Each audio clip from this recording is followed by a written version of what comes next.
Howdy folks, it's Rambashling here with a video I've been promising for a long time. For those who don't know, a little while back I made a fairly long Persona 4 critique video where I went over the game's flaws. In this video, I'm going to talk about what I'd do to address said flaws if I were the director of Persona 4 Revival. Why Revival specifically? Because the leaks for it were what inspired this project to begin with, and it gives me a little bit more wiggle room to work with in terms of scope. As a brief refresher / summary for those who haven't watched the first videos in this series, which, yep, fair enough, I don't think Persona 4 is a good game. It's messy from a thematic standpoint. One of my biggest pet peeves with any form of fiction, a large proportion of the main cast are either irrelevant or unlikable, the pacing is a mess, and the gameplay fails to reinforce the narrative and just simply isn't very fun.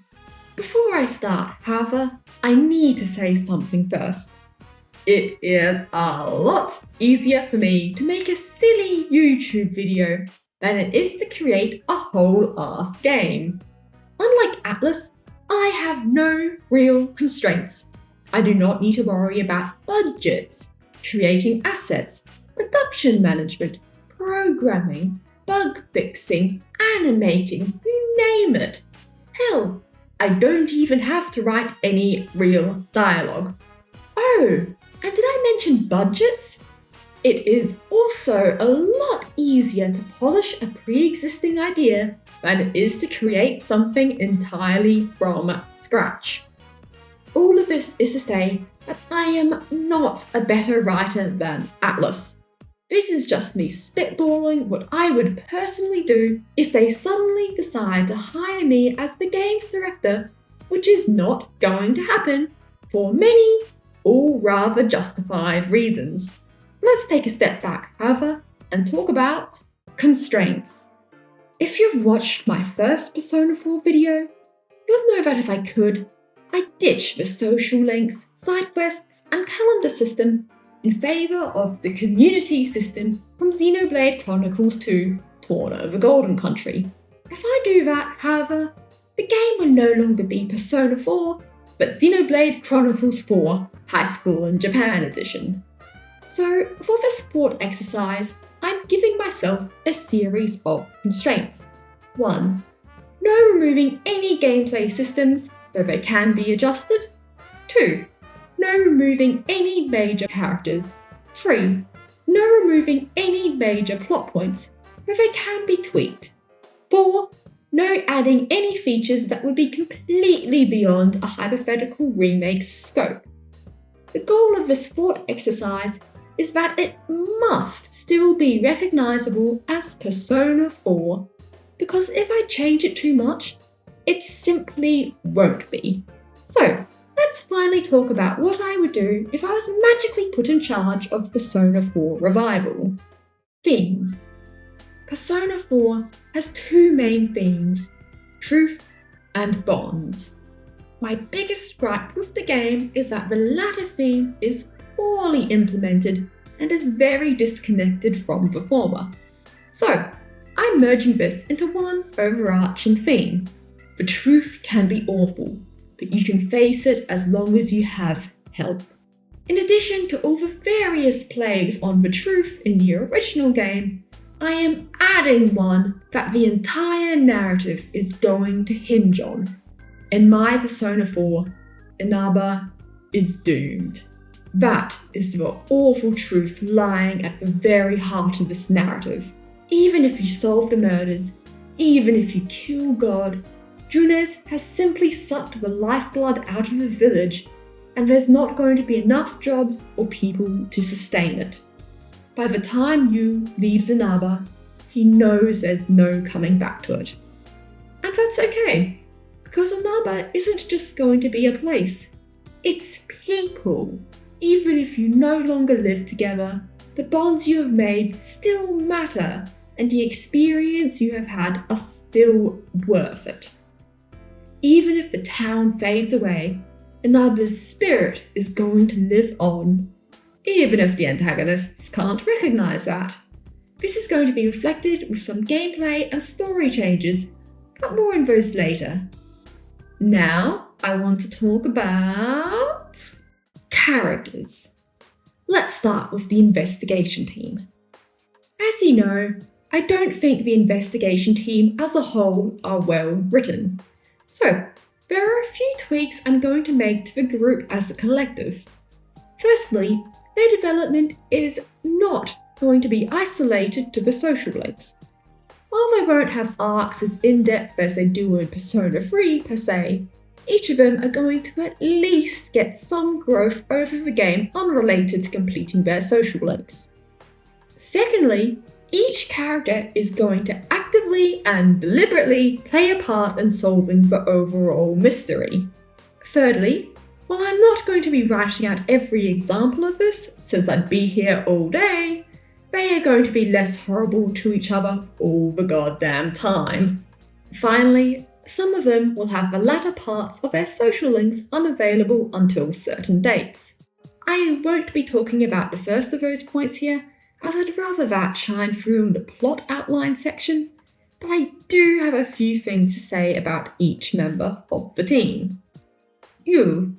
While I'll not be going into this in any detail, his dialogue options will be overhauled. I'm going to take the Joker approach, with Yu's dialogue having 3 unique shades. Firstly, there's going to be the nice, friendly, and kinda bland string of dialogue options. Secondly, there's going to be the oddball space cadet string of dialogue options. And finally, I think a reserved, aloof set of dialogue options also suits his design, so that will be the final bunch. Yosuke. Despite me being the world's biggest Yosuke hater, I'm not going to remove the attributes that make me dislike him, aka the homophobia and misogyny. I'd rather a character's flaws be adequately explored than sanitized, and I enjoy his parallels with Adachi, which would have been really interesting if they were intentional. And while his social link will basically be the same, I'm restoring the cut Yosuke romance.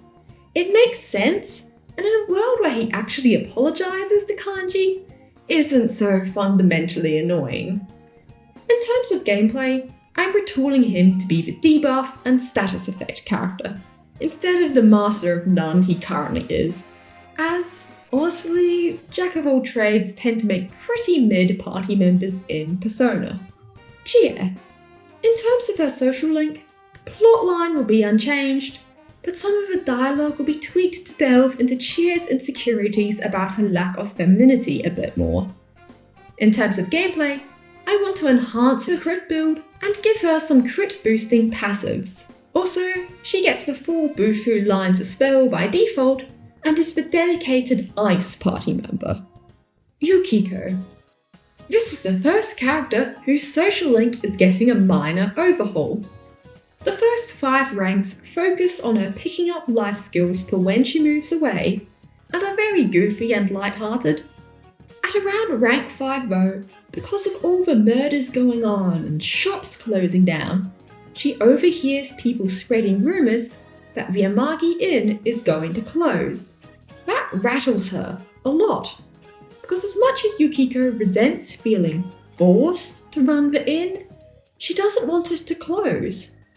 While the rumours turn out to be false, she has the epiphany that if she doesn't take over the inn, her parents will be forced to sell it, and therefore it won't be the Amagi Inn she grew up in and loves regardless. She ends up feeling massively torn between her dreams and her love for her home, and eventually, Yu helps her pick up the courage to actually talk about this with her parents. They're reasonable, and they compromise on a middle ground. Instead of handing the inn over to Yukiko ASAP, they decide to support her going to university and pursuing business, with the goal of her coming back once she's gotten her degree and seen the world of it. Gameplay-wise, if anything, OG Yukiko is too good.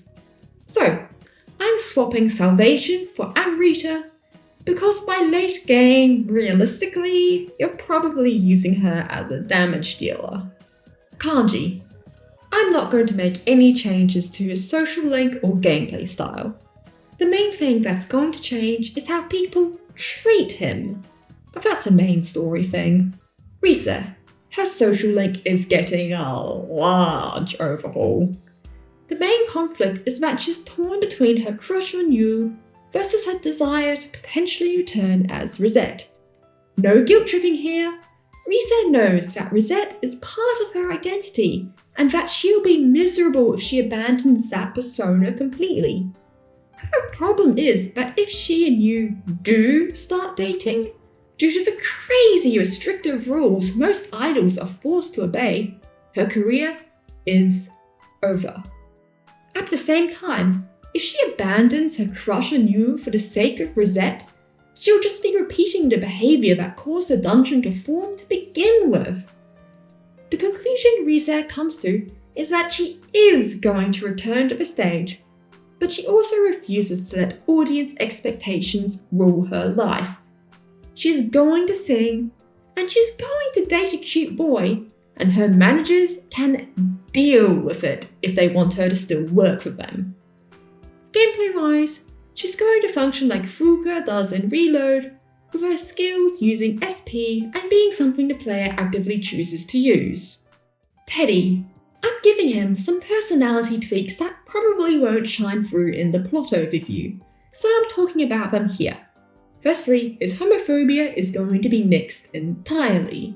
Now, I know I went on earlier that I do not like sanitizing flaws, but firstly, unlike Yosuke, Teddy's homophobia makes no sense within the context of his character, and to be blunt, having two party members get a "let's get over homophobia" plotline is just meh. So yep, it's going. Secondly, I'm running with the vibes his Japanese voiceover gives him. Teddy is a literal creature. He doesn't know what sex is. In fact, he barely even knows what gender is. Get it? Barely? Instead of him acting like a possessive horn dog over the ladies, the reoccurring joke of him is that he doesn't understand human behaviour, which leads to him accidentally saying innuendos while being completely oblivious to it. A similar vibe to the original game's humour, but so much less gross. In terms of gameplay, he is going to be a light user instead of an ice one, and he will be getting both the Hama and the Koga lines of spells. Also, Amrita will be replaced by Salvation, making him the game's strongest healer. Naoto. As Naoto is, spoilers, going to be trans-mask here, because this is my rewrite and I can do what I want, his social link will be adjusted to account for that. He will no longer be a romance option either, for reasons that will be revealed later. His dungeon is also the only one I'm going to change. Yes, I understand the secret base is a reference to tokusatsu shows, but quite frankly, a lot of the imagery in it is very transphobic, for reasons actual trans people have explained far more eloquently than I can, so I'm ditching it in favour of a 5-year-old's interpretation of a hospital. Finally, gameplay-wise, Naoto is going to be a curse specialist, with the Mudo and Iha lines of spells, both barrier spells, mind charge, and, to make up for the loss of their coverage, normal charge as well. A peak glass cannon, basically. Supporting cast. Most of the tweaks I'm going to make to the supporting cast are extremely minor, but still worth referencing. Dojima and Nanako. Nanako is going to be essentially untouched. However, I want her social link to be a bit easier to max, so it's more likely that the Heaven dungeon will have maximum impact. I will also be tweaking her death scene so it's less contrived. Dojima, on the other hand, is getting a slightly larger overhaul. Firstly, pre-saving Nanako from her dungeon, you can only unlock the first few ranks of his social link. Considering his suspicions of you, I think it makes sense for him to deliberately distance himself from him after a little while. Once the truth is in the air, however, you can visit Dojima in the hospital, which is a new overworld hub you can explore. The latter part of his link is retold to him neglecting his recovery in favour of using his forced downtime to find his wife's killer, which you eventually calls him out on, since he should be focusing on recovering, so Nanako doesn't have to worry she's going to lose both parents. Dojima then realizes he needs to prioritize the present over the past, and the link ends. Marie. I want to make 2 changes to her. Firstly, those long strings of unnatural insults have got to go. Instead, she just bristles in anger and makes an overly poetic threat/lamentation before storming off. Also, it's going to be 100% clear that Margaret is the one leaking her poems because she's a troll, since Margaret sorely needs more personality. Secondly, I'm downplaying her mythological significance. She's just Kusumi no Okami and doesn't have any connections to Izanami beyond that. Social link side characters. I'm going to just quickly address the most egregious social links/social link characters here, as I think flat on rewriting all of the minor social links is going to blow this video way out of scope. 1. Eri. Her link isn't just going to be her link anymore. She will share it in equal parts to Yuta, who will get custom sprite privileges like he deserves. 2. Yumi. I hate the message of this link, so I'm overhauling it. It's now going to focus on Yumi using the drama club as an unhealthy escape from her deadbeat father's illness, for eventually realizing she can't run from her complicated feelings and deciding to visit her father to get some form of closure. Note, this does not necessarily mean reconciliation. 3. Margaret. Instead of just fuse this, well done, she doesn't just guide you through fusion, but throughout all the various things he can do in Inaba. Hilarity ensues, however, since for all of her confidence, Margaret's knowledge of the human world, well, it's not quite right. 4. Sayoko. She does not aggressively flirt with the 16-year-old anymore. Thank you for listening to my TED Talk. The other thing I want to talk about are the non-social link side characters. Kashiwagi's gimmick is not going to be her being an actual predator, but her being a 50-year-old woman who is still somehow in her early 20s party phase. Think a more arrogant and self-centered Manuela Casagrande. Meanwhile, I am cutting Hanako as a character and replacing her scenes with Ai Ebihara. To be blunt, I don't think there's any redeeming Hanako. She's a horrific, fat-phobic stereotype, and every way I can think of changing her just turns her into Ai Ebihara light, so let's keep the cast tighter and merge them into one character. The supernatural. The TV world in general. One thing that really bothered me in the original game was how inconsistent the lore was. So, I'm making it make more sense. The TV world in general is formed from people's fondness and love for another. Once Junez moves in, however, and the town's very existence becomes under threat, lesser shadows, beings based on people's refusal to accept the truth, begin to spawn. This is what eventually awakens Izanami and leads to her setting the events of the story into action. This information isn't going to be explicitly stated in the narrative, it's just background information. Midnight Channel. The broadcast shows people what they want, aka gossip, hence why it shows people who have been on TV. If a human gets thrown into the TV world, however, the broadcast may get hijacked, as each night their shadow reveals their truth truth world. Once a shadow has hijacked the broadcast, while it exaggerates and distorts the truth, it doesn't lie outright. And that's all, folks. TV dungeons. If a human with a moderate sense of denial is thrown into the TV world, read Yamano, Saki, Yosuke, Chie, their shadow will appear amongst the Inaba ruins, which is always and has always been in the TV world, or in a pre-existing dungeon if they have a strong enough sense of connection to it. If a human with a large amount of denial is thrown into the TV world, they'll form a dungeon based around their hidden desires and insecurities. Only these shadows have enough power to hijack the Midnight Channel. All shadow selves are exaggerations of a person's repressed feelings who are deliberately designed to rub in the worst of their real selves' insecurities into their face. This is so that they are forced to accept the whole truth about themselves without minimizing it. It's not enough for Kanji to accept that a hobby or two of his aren't conventionally masculine. He has to accept his feminine side in whole, along with everything it may potentially say about his sexuality, for example. Gameplay. 1. Community level. The first big thing I'm going to do is to add a community level.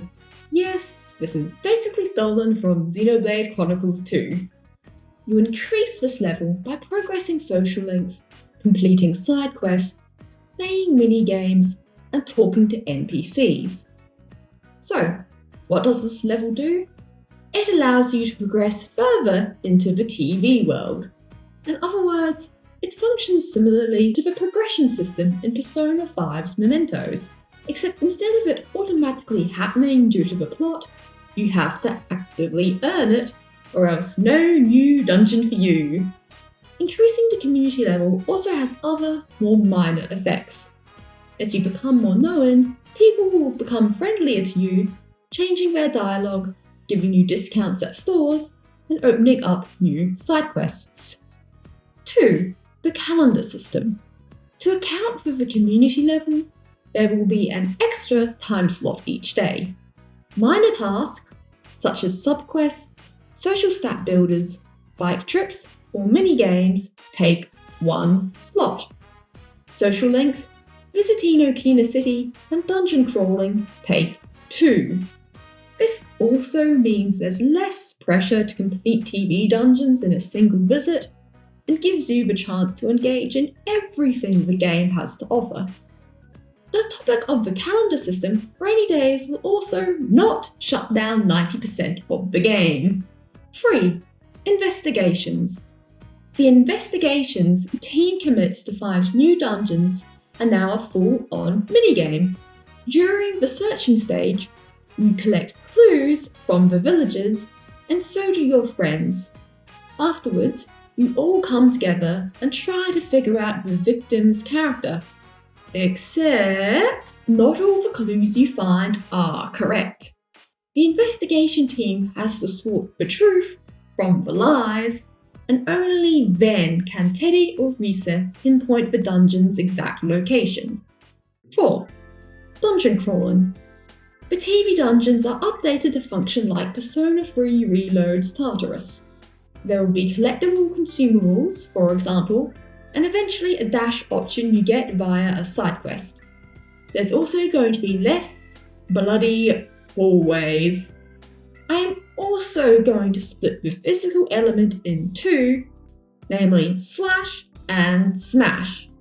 Kanji will get smash-based physical skills, while Chie, Yosuke, and Naoto get slash persona skills.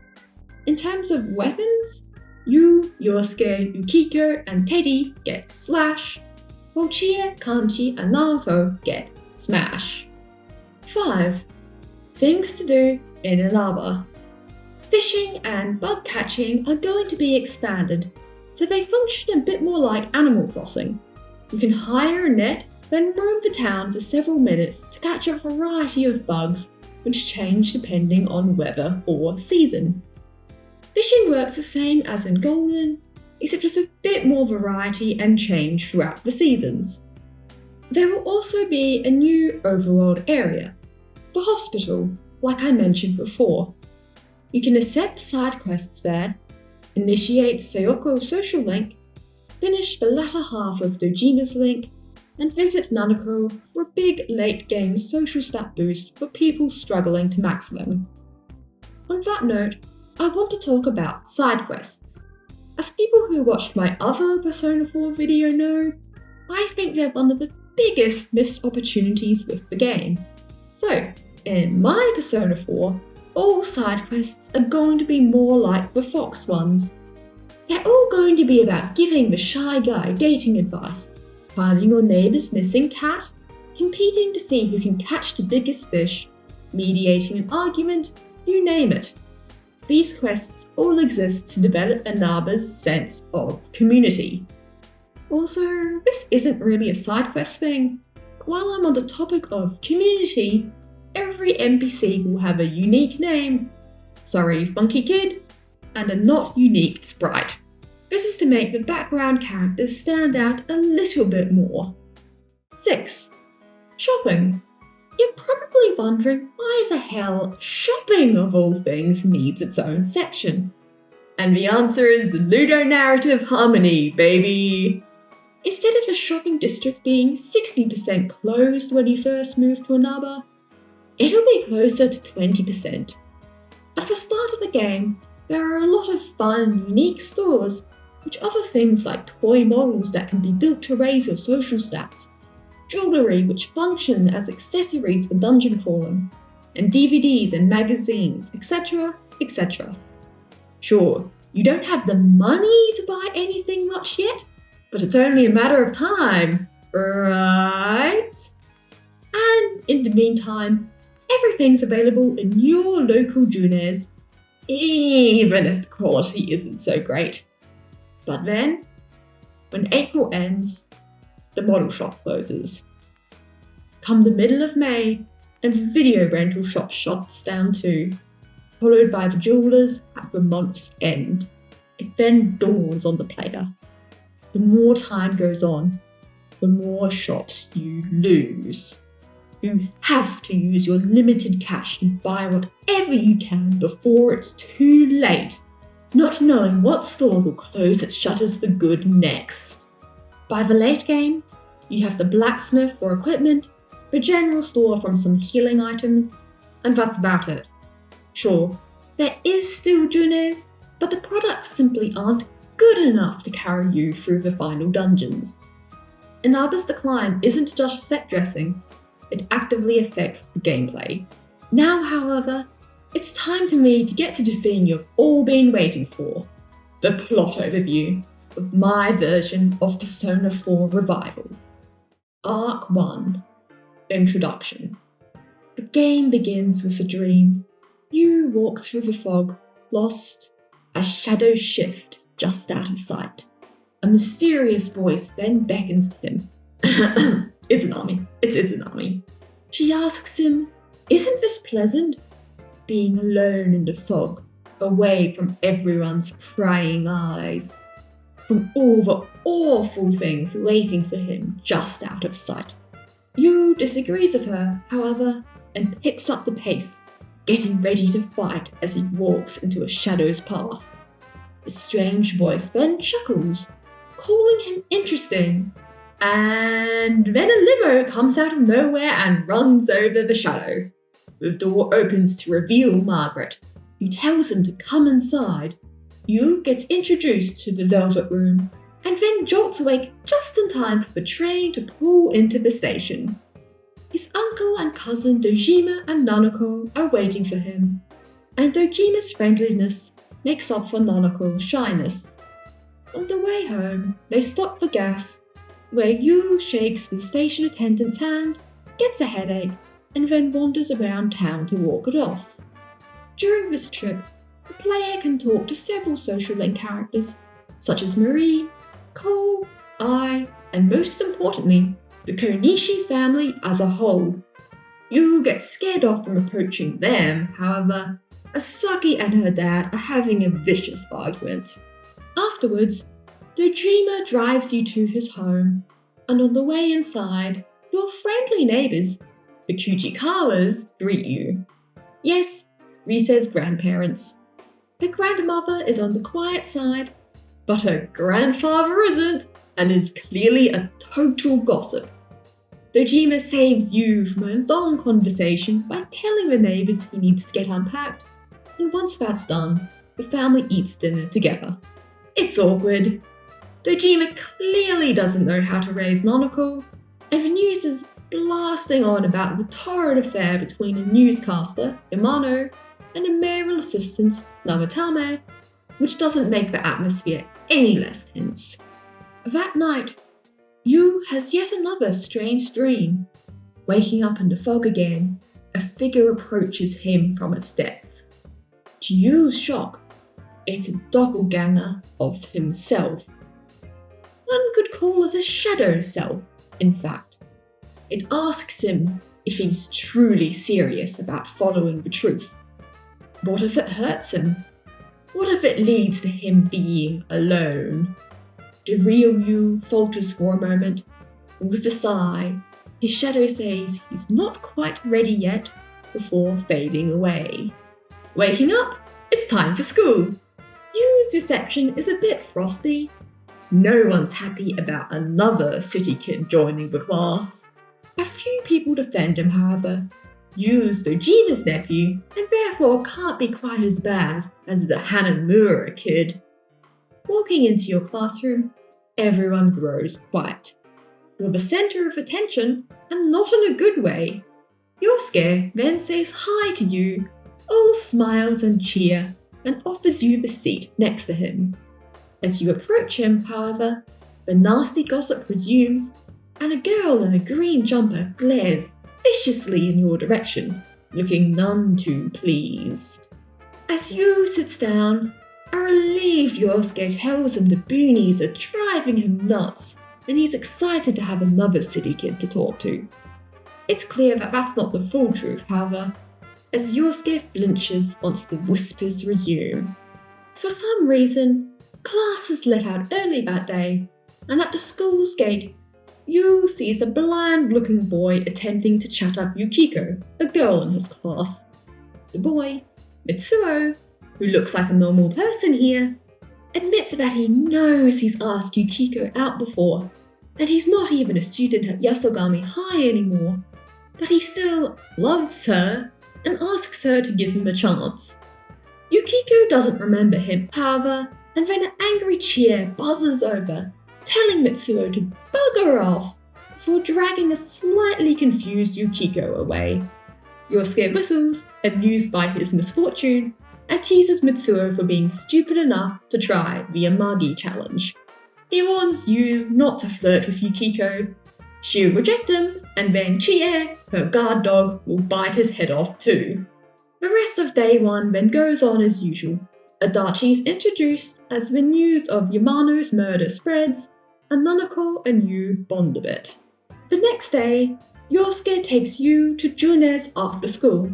Saki, a worker there, is friendly to Yu, but then Yosuke gets a bit flirty with her, and subtly pries if she's free this weekend, and if so, does she want to hang out? Nudge nudge, wink wink. Wincing, Saki gives an excuse before hurrying off. Yosuke is totally oblivious to her discomfort, however, and is confident she'll go out with him one day. As they wander through June's, Yu overhears people talking about the Midnight Channel. Yosuke then explains the rumours, and they both decide to try it out. Going home, Saki's interview about her discovery of Yamano's body is on the news at night. Later, the clock counts down to midnight, and surprise! The Midnight Channel turns out to be real. And man, the person on it looks a lot like Saki. The next day, Yu discusses what he saw with Yosuke in June's electronics department. Chie, of all people, then suddenly ambushes them. She's there to rescue you from Yosuke's clutches. Turning to you, she explains that Yosuke is the son of June's manager. It's his family's fault that a bunch of people have lost their jobs, and there's only more about to come. Yosuke argues that it's not like he did anything, and then he and Chie shove each other a bit, bumping into Yu and half knocking him into the TV. Bickering forgotten, Yosuke and Chie try to drag Yu out, but they fail, getting sucked in with them. Landing in the TV world, the fog makes them feel ill, a feeling that only gets worse when they find a ransacked room with a bunch of defaced posters and a noose in it. Teddy then interrupts them. Yosuke and Chie panic over the weird bear creature, and Teddy panics too, because he's convinced they're going to be mean to him. Yu assures Teddy otherwise, however, and he calms down, giving him a rough overview of the TV world before summoning a bunch of TVs so they can return home. Once the group returns to the real world, they spot a poster of Namatame's wife, and Yosuke realizes it's the same poster they saw in the TV world. For a split second, he suspects a connection between the TV world and the murder, but dismisses it, deep in denial. The spooked Chie then decides to blame the whole incident on Yosuke, saying she knew being around him would bring trouble, and she shouts that she never wants to see him or that creepy place ever again before running away. Saki's body is then discovered the next day, devastating Yosuke. He brings up his suspicions about the TV world to Yu during school, and asks him to accompany him back to the place. Before they can enter it, however, Chie reappears. She apologizes for yesterday and reveals she overheard them talking about Saki's death. If the TV world really does have something to do with it, she can't just sit on the sidelines and do nothing. Yosuke is a bit reluctant, but the trio re-enter the TV world. Teddy then guides him to where he sent Saki, but the group gets ambushed by shadows. They try to fight them off, but it's useless. Shadow Yu then appears, and Yu shouts that he's ready to face the truth now. Again, Shadow Yu asks, even if it means being alone, and again, Yu falters. Yosuke then snaps that he won't be alone, since he's got me. Chie then agrees. They're all in this together now. Shadow Yu then smiles, pleased by Yu's unconventional answer to his question, and Yu awakens to Izanagi, defeating the lesser shadows. Reaching the Kunishi liquor store, Saki's last memories, including her hidden disdain for Yosuke, echo through the air. Yosuke begins to spiral, something only made worse by his shadow appearing. The shadow Yosuke calls him out for how he jumps at any scrap of positive attention he receives. Deep down inside, Yosuke could tell Saki didn't reciprocate his feelings, but since she had a pretty face and didn't spit on his name, he deluded himself into thinking they were closer than they actually were. At the same time, it's not like he cared about her all that much. In fact, Yosuke was happy when Saki died, since it meant he could be a hero on an adventure instead of a miserable, lonely loser stuck in the sticks.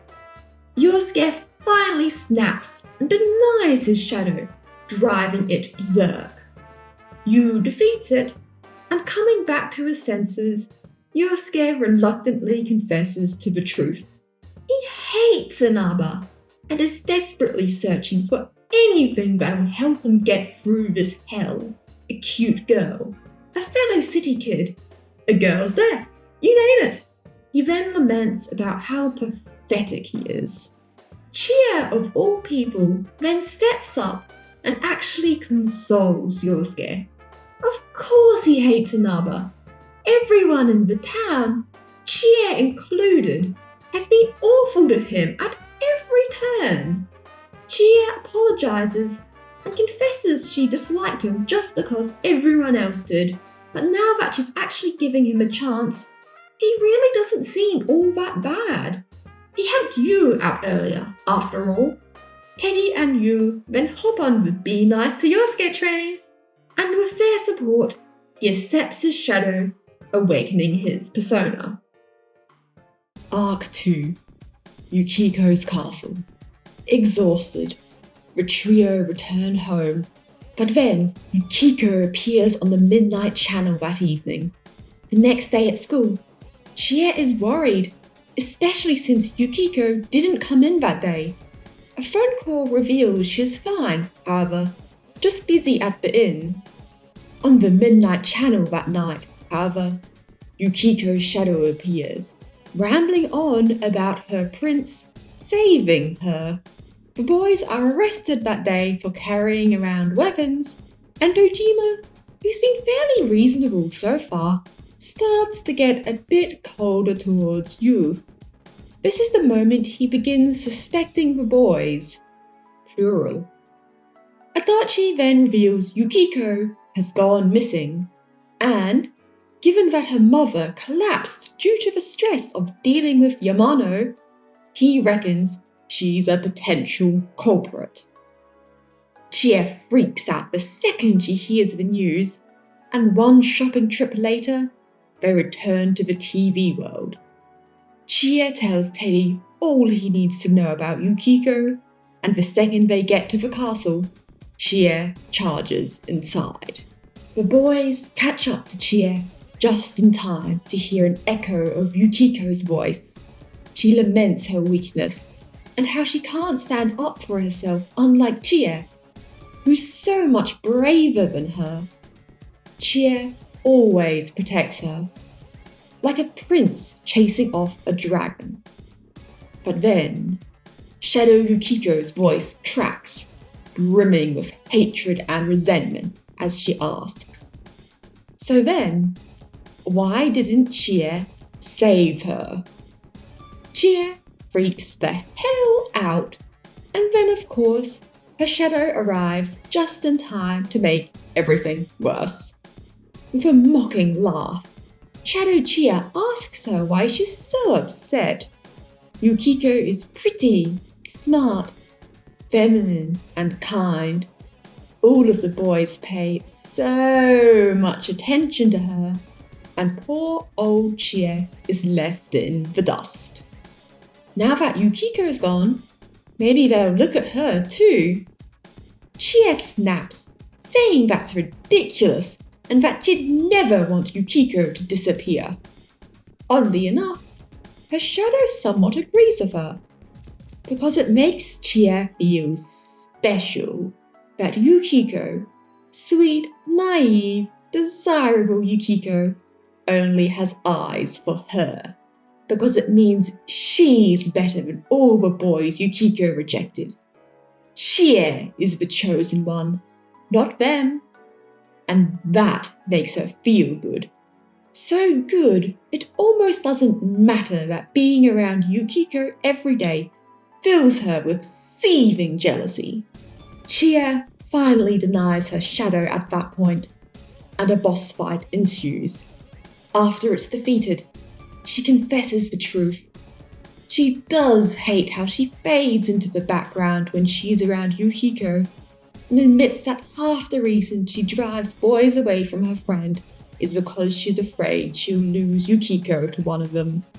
Yosuke points out that maybe that's true, but it's clear to him that Chie's worry for Yukiko is genuine, and that her shadow doesn't represent their whole relationship, only the bad bits of it. Yu then says that even if she loses Yukiko, she's still got him and Yosuke, and that's enough for Chie to awaken her persona. The game opens up from this point, with Teddy telling them they've got time before the fog rolls in. You can now access the shopping district in its full glory for the first and last time, the early game social links, and of course, Yukiko's dungeon. The dungeon is much the same, Except instead of a floor with all the warps, that floor is a maze filled with traps. While Shadow Yukiko hasn't acted too differently from her canon self at this point, still treating the investigation team like they're auditioning for the role of the prince, this floor, that changes. Specifically, Shadow Yukiko really gets on Chie's case, honing in on her and mocking her for thinking she can get through the dungeon because she's already failed to be Yukiko's prince. Upon clearing the maze, Shadow Yukiko leaves in a huff, and Yosuke wonders what the heck her deal is. Chie is pretty downcast, as, she's just had an effigy of her best friend insult her for half an hour. But she also realizes that all the shadows they've met so far have been the embodiment of their nastiest thoughts and insecurities. So perhaps Shadow Yukiko is the same. She is ready to dismiss that idea, however, as she knows she's not traditionally smart. But to her surprise, Teddy actually confirms her theory. Lesser shadows are people's nasty thoughts, fears, and insecurities. So it makes sense that these weird shadows based on people, remember, shadow selves aren't actually native to the TV world, function in a similar way. That's the boost Chie needs to keep herself going full throttle until the apex of the dungeon. She then spots Yukiko, the real Yukiko, and races towards her. Unfortunately, they are not alone. Shadow Yukiko is also here and is hell-bent on causing problems. She mocks Yukiko for clinging to Chie, just like she always does, even though she knows Chie won't save her. Chie then asks the Shadow what the heck she's talking about, and Shadow Yukiko reveals the truth. Yukiko feels trapped in Inaba and in her role as the heiress to the Amagi Inn. When Chie started to advocate for her, Yukiko got her hopes up that she might whisk her away from Inaba, like a prince rescuing a princess. But then Chie just didn't. Yes, she stops annoying boys from bothering Yukiko, but she's not doing what Yukiko needs her to do, and a part of Yukiko resents her for that. Yukiko shouts at her shadow that that's not true, causing her shadow to transform into a monster. Chie is pretty upset and distracted by what the shadow said, but Yosuke tells her to get her head in the game. She wants to save Yukiko, right? And the only way to do that is to defeat the shadow. Once the boss goes down, Chie and Yukiko awkwardly look away from each other. Yukiko apologizes to Chie, but her voice trails off, and Yu tells her she needs to face the truth. Yukiko then breaks into tears, admitting the shadow was right, though Yukiko also acknowledges that her feelings are irrational, as Chie can't read minds. Chie then asks Yukiko why didn't she just tell her this, and Yukiko admits that it's because she thinks her wish is selfish. Everyone has such high expectations for her, and she doesn't want to let them down. She chides herself for said selfishness, but Yosuke interrupts her. Yukiko isn't uniquely evil.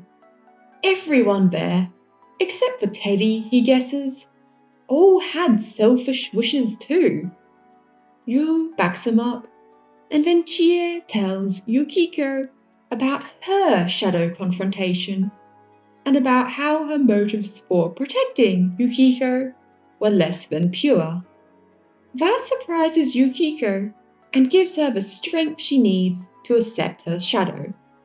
The exhaustion of being in the TV world without a persona for so long then hits Yukiko, and she pretty much collapses.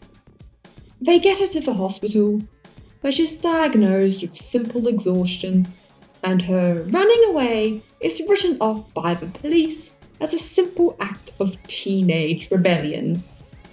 The team then talk about the mechanics of the TV world for a bit, with Chie making the connection that Yukiko's shadow appeared on the Midnight Channel because she was pushed into the other world. None of them know why Yamano, Saki, and Yukiko all appeared on it before they were attacked, however, and assume Teddy won't know either, given his lack of real-world knowledge. Eventually, Yukiko recovers, and the team meet at Junes. Things between Yukiko and Chie are awkward, however. The wound caused by the reveal of their mutual resentment is pretty fresh, and not something they're going to get over in a night. Still, they're both able to suck up their emotions for now, as they've got far more important things to worry about. Yukiko admits her memories of what happened to her are pretty fuzzy, probably due to the fog. They then discuss why Yukiko ended up in the TV world to begin with, and suspect it was an attempted murder. Upset, Yosuke concludes that after what happened to Yamano and Saki, whoever's doing this must know what putting someone in the TV world can do. Chie then points out each victim so far has been a young, conventionally attractive female, and suspects that the culprit is likely some sort of predator. Yosuke is a bit dismissive of that, however, and points out the second connection linking the victims, Yamano. Yukiko tells them both to cool down and then brings up the hard truth. They simply don't have enough information to jump to any conclusions. Chie then spots Adachi, who's hanging around, and asks him how the investigation is going. He admits he shouldn't really be telling them this, but it's not going great. The only person they've decisively ruled out is Namatame's wife. He then saunters off to do nothing of any importance. Chie is irritated by how unseriously he's taking it, and a grim Yukiko points out that the police think what happened to her is completely unrelated to the murders. Yosuke then states that they are going to have to solve the case. The police will never believe him about the TV world, and they can't shelter them since they might spawn a shadow.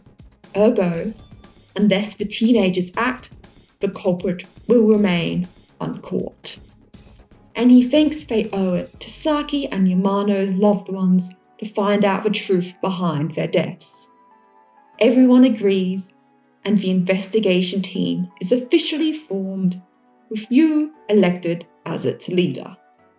Arc 3. Kanji's bathhouse. Golden Week arrives, and despite his promises, Dojima is called into work, leaving Yu and Nanako alone. The Kuchikawas then approach them, with the grandmother sighing over the fact that Dojima's abandoned Nanako again. The grandfather is more sympathetic to Dojima's plight, knowing that he personally would be a wreck without his wife. On the topic of Dojima though, any updates on the case? Nudge nudge, wink wink? You get several dialogue options here.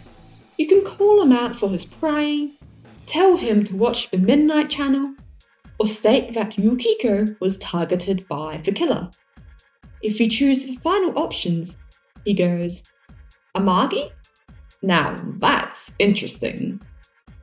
The Kuchikawas then leave, and Nanako is upset since she thinks this means the end of her Golden Week celebrations. Yu is then struck by a wave of determination and takes her with him to meet his friends, who, despite a bit of initial awkwardness, try their best to make sure she has fun. Nanako is delighted, and Yu officially becomes her big bro. The group also starts hearing rumours about Kanji Tatsumi, a first year at their school who apparently bet up a biker gang. The news later confirms it, and Dojima warns Yu to stay away from Kanji. The Midnight Channel then airs the next day, revealing the silhouette of a man? Meeting up at June's the next day, Yosuke rubs it in Chie's face, and again, Yu and Yukiko both play mediator. Yukiko then reveals her suspicion that the silhouette was Kanji. It's puzzling though, as he fits neither of the victim profiles they came up with. Chie then gets the idea of staking Kanji out in case he has a connection to Yamano they don't know about, so the team goes to the textile store his mother runs. There, they spy Kanji talking to a mysterious teenager in a sharp coat. They leave, and Kanji wonders out loud why someone like that is talking to him before suddenly blushing and saying, "Don't tell me." Before the team can find out what on earth he's babbling on about, however, Kanji spots them and chases them off. The team debates just leaving Kanji alone because he's scary, but Yosuke glumly comes to the conclusion they do need to keep an eye on him just in case. It would be awful if Kanji was hurt just because they were being wusses. The next day, they spot Kanji by the school gates, talking to the same teenage boy. Kanji is oddly flustered as he asks what the stranger wants of him, only to get slightly put out when they ask him about Yamano. Kanji confirms he has no connection to her, and the stranger thanks him for his time, passing him a business card and asking him to call if anything happens. Kanji is pretty flustered as the stranger leaves, and freaks out over them giving him their number. Kanji then reassures himself that he's not like that. He's a real man, goddammit. Alas, Kanji then spots the investigation team and in a panic tells them that that wasn't what it looked like before chasing them off again. That evening, Yu receives a call from Yukiko, her voice grim. Kanji is missing. Their suspicions are confirmed when Kanji's shadow appears on the Midnight Channel. The shadow is practically naked and acts like a parody of a gay man. Once the Midnight Channel ends, Yosuke calls Yu in a tizzy because this is 2012, and Yu has to snap him out of it. Coming back to his senses, Yosuke swears, wishing he hadn't chickened out and had just kept following Kanji. It's too late for that, however. All they can do is rescue him now. Heading to the TV world the next day, Chie gives the group some good news. It looks like it won't rain again for a while. Less good, though, is the fact that Teddy can't find Kanji's dungeon, something the bear beats himself up over. This is where the community level is introduced. Teddy reveals that you can't access the deeper parts of the TV world unless people are interested in you. At this stage, however, as long as the player has been keeping up on social links and done a handful of side quests, they'll be able to continue the plot instantly. There's another roadblock, however. Teddy can't pick up Kanji's scent. If he knew more about him, however, he might have better luck. Returning to town, the first investigation minigame occurs. Most of the rumours Yu collects are over-exaggerated stories of Kanji's violent achievements. But one person tells him something different. The same boy Yu spotted Kanji talking to earlier. That boy reveals he's been collecting information about Kanji too, and points out that most of the stories going around town are garbage. The stranger then tells Yu that Kanji's mother told him that Kanji is pretty sensitive about his reputation and is particularly worried about being perceived as abnormal. Meeting up in the TV World Hub, the second part of the mini-game occurs. None of the other investigation team members heard anything different from you, so the options are basically all the hyperboles they heard about Kanji from random townsfolk, or the part about his sensitivity from the stranger. The latter is correct, obviously, and Teddy is relieved when he picks up on a scent, as it means he can still be useful to the team. And therefore they won't abandon him. Everyone's a bit shocked by that. She is surprised that Kanji could ever be the sensitive sort. Though Yosuke states if his midnight channel was like that, he'd be hyper worried about being viewed as a freak too. Shadow Kanji confronts them fairly early on into the bathhouse and states that this event is boys only. Yosuke acts, surprise, somewhat homophobic towards him, and a mini-boss fight ensues. Upon defeating it, Shadow Kanji laments that he hates women. They cry when you get angry, gossip behind your back, and spread nasty lies. They are so mean to him when he fails to act manly enough, and that's why he likes men. They'd never say those awful things to him. Yosuke instantly proves him wrong, however, and Shadow Kanji runs off, going deeper into the bathhouse. Teddy, meanwhile, has questions. Specifically, what's so weird about wanting to find a man? Shadow Yukiko wanted that, right? The team dodge the question, and Teddy wonders out loud if anyone would ever want him. Yu tries to reassure him, but the rest of the team give Teddy a half-assed answer, more focused on reaching their goal, and not having to explain gay sex to the anthropomorphic mascot. Finally reaching the heart of the bathhouse, the team finds Kanji and his shadow. Shadow Kanji reveals that he's the true Kanji. He acts so tough, but on the inside, he's just a sweet, fragile maiden who enjoys sewing, cooking, and all things cute. Kanji gets flustered and states that he's not like that at all, but it's obviously a lie. Yosuke is like, dude, just admit it. But Kanji refuses to, basically saying that he's not some pansy. Read homosexual. His shadow then grins maliciously and asks, "What about Shirogane-kun?" My heart raced so much when that cutie gave me his phone number. Kanji finally snaps and denies his shadow, berserking it. The team beat it, but Shadow Kanji refuses to give up. Yosuke is sympathetic and admits he'd keep on rejecting his shadow too if it was like that, especially with so many witnesses around. Shadow Kanji mistakes that for flirting and is harshly rebuffed by Yosuke, leaving him to beg for acceptance.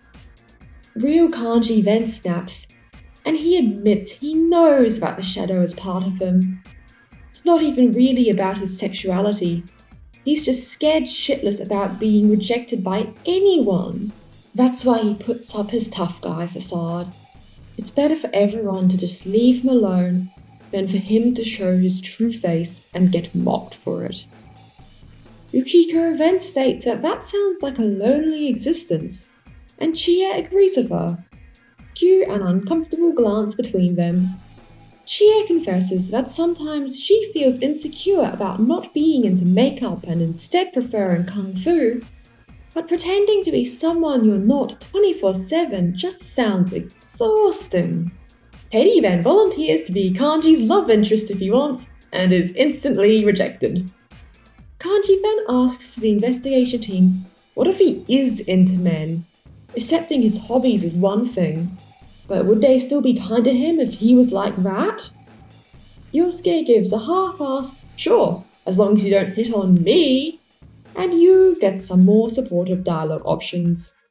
Finally reassured, Kanji accepts his shadow and promptly faints.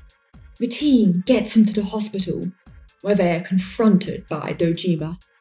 He's angry at Yu for ignoring his warning about Kanji, but the rest of the team stick up for him. It's not like they could have just left Kanji unconscious in the woods, right? Which is the excuse they used when they found him. Dojima relents, but tells the team to stop sticking their heads into all of this suspicious business. It's his job, not theirs. Afterwards, life goes on until the deadline date, with a few more shops closing. Chie's full social link is also unlocked at this point, now that she's done a little bit of introspection about gender roles. Eventually, Kanji wakes up, and the team catches him up to date. He wants to join them, as he's not going to let some murdering coward get the best of him. Everyone else is like, good for you, Kanji, and agree to let him join. They then talk shop about the case, and hone in on the last remaining connection between all of the victims: the Midnight Channel. None of them are really sure what makes someone appear in it, however. Yukiko suggests it might show who the killer is thinking about, but Chie disagrees. If that's the case, there'd likely be some other connections between the victims too. The team then part ways, promising to keep an eye on the Midnight Channel and to contact the others if they figure out what's behind it. Yosuke comes up with the idea of getting a scooter license, but before the boys can check out their new ride, Yasogami High holds its annual camping trip. The first day is spent picking up trash, the girls handling the cooking. Things are slightly tense between them, not helped by Yukiko eventually sighing in defeat as she realizes it's going poorly, admitting to herself she has a lot further to go than she thought before she's ready to leave town. Chie is a bit surprised, since Yukiko hasn't actually brought that up to her since her dungeon. While logically realizing that Yukiko's done nothing wrong, Chie is quietly upset that she's no longer the person Yukiko talks to about her troubles anymore. The dinner then catches fire, and the girls are united as they attempt to salvage the meal. They don't succeed. That night, Yu and Yosuke are sharing a tent when Kanji joins them, since all of the other first years are petrified of him. They end up gossiping about Muruka, who is apparently disparaging the murder victims, and bond a little bit over their dislike for him. The moment falls apart, however, when Yosuke gets paranoid and basically asks Kanji if he actually came to join them so he could perv on them in their sleep. Kanji, naturally, is extremely offended and snaps that Shirogane could have been a one-off thing, and even if it wasn't, he sure as hell wouldn't be interested in Yosuke. Kanji then storms off to join the girls. Yosuke tries to absolve his responsibility for the situation, and Yu can either react by giving him pointed silence, or telling Yosuke that treating Kanji like that wasn't cool. Yosuke brushes him off, however. Meanwhile, in the girls' tent, things are still awkward between Chie and Yukiko, not helped by Ai's snoring. Eventually, Chie snaps and yells that if she has to deal with it for a single second longer, she's going to lose her mind. Yukiko commiserates with her, and for the first time in a while, they laugh together with no frostiness between them. Kanji then comes, and they are uncomfortable about a boy joining them for a moment, until he brings up that Yosuke insinuated he was some kind of pervert. The girls agree that that wasn't cool, but then, deprived of his animal crackers, Kanji spots some of the leftover mystery food X and is so hungry he wolfs it down and promptly KOs himself. Worried that they have killed Kanji for a second, the girls take his pulse and, judging that he's fine, flee to join the boys in their tent. Moroka almost catches them, but Yosuke and Yu manage to hide the girls in the end. The next day, the students have the afternoon free, Yosuke takes the investigation team to the river so they can go swimming together. Kanji is still a little bit out of it, so he declines, and neither of the girls are keen due to the fact it's going to be freezing. Yosuke tries pressuring them, however, since they owe him and you after last night's dinner disaster. Chie uses a lack of swimsuits as an excuse, but then Yosuke reveals he brought Juneza's new swimwear line for them to wear. Chie, Yukiko, and Kanji are astonished, and not in a good way. You can either minimize the situation or take the girls' side.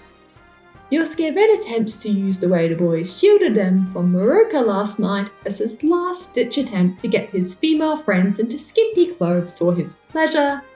And for the first time since Yukiko's palace, the girls are truly united as one.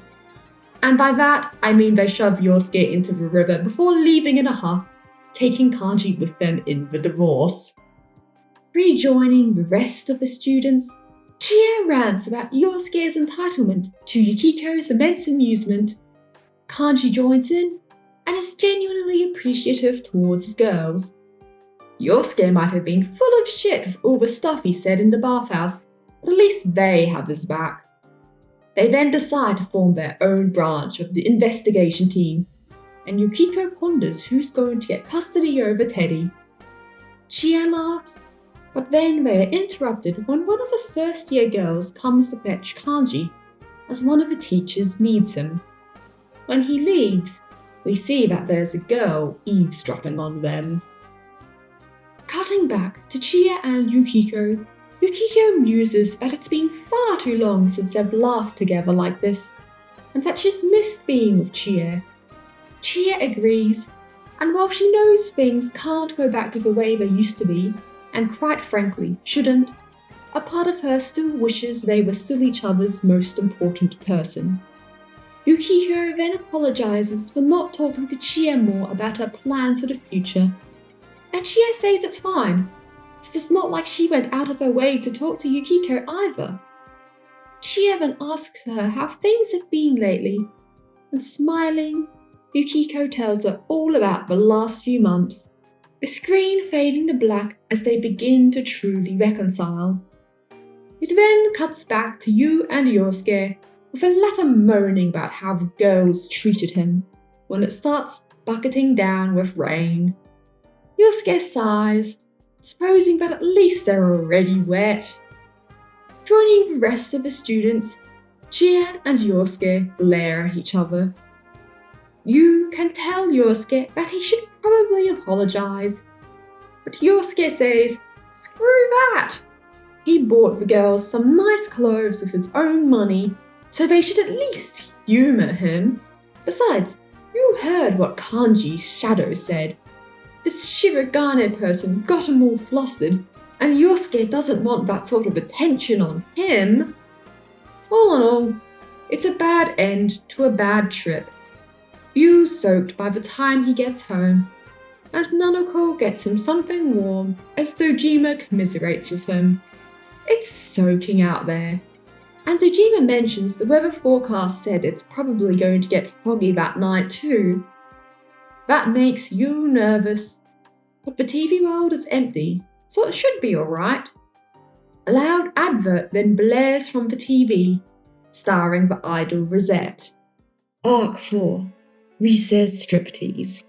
An animated cutscene plays. The rain is falling hard, and fog is already beginning to spread across Inaba.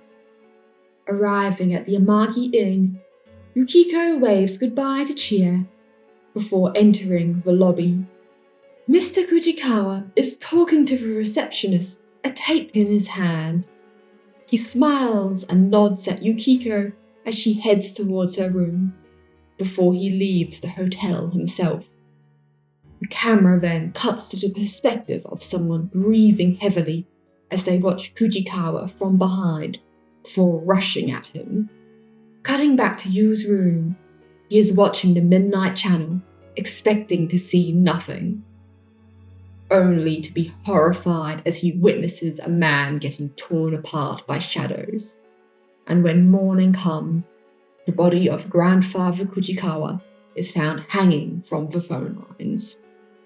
Petty grudges forgotten, the investigation team meet up the first thing the next day.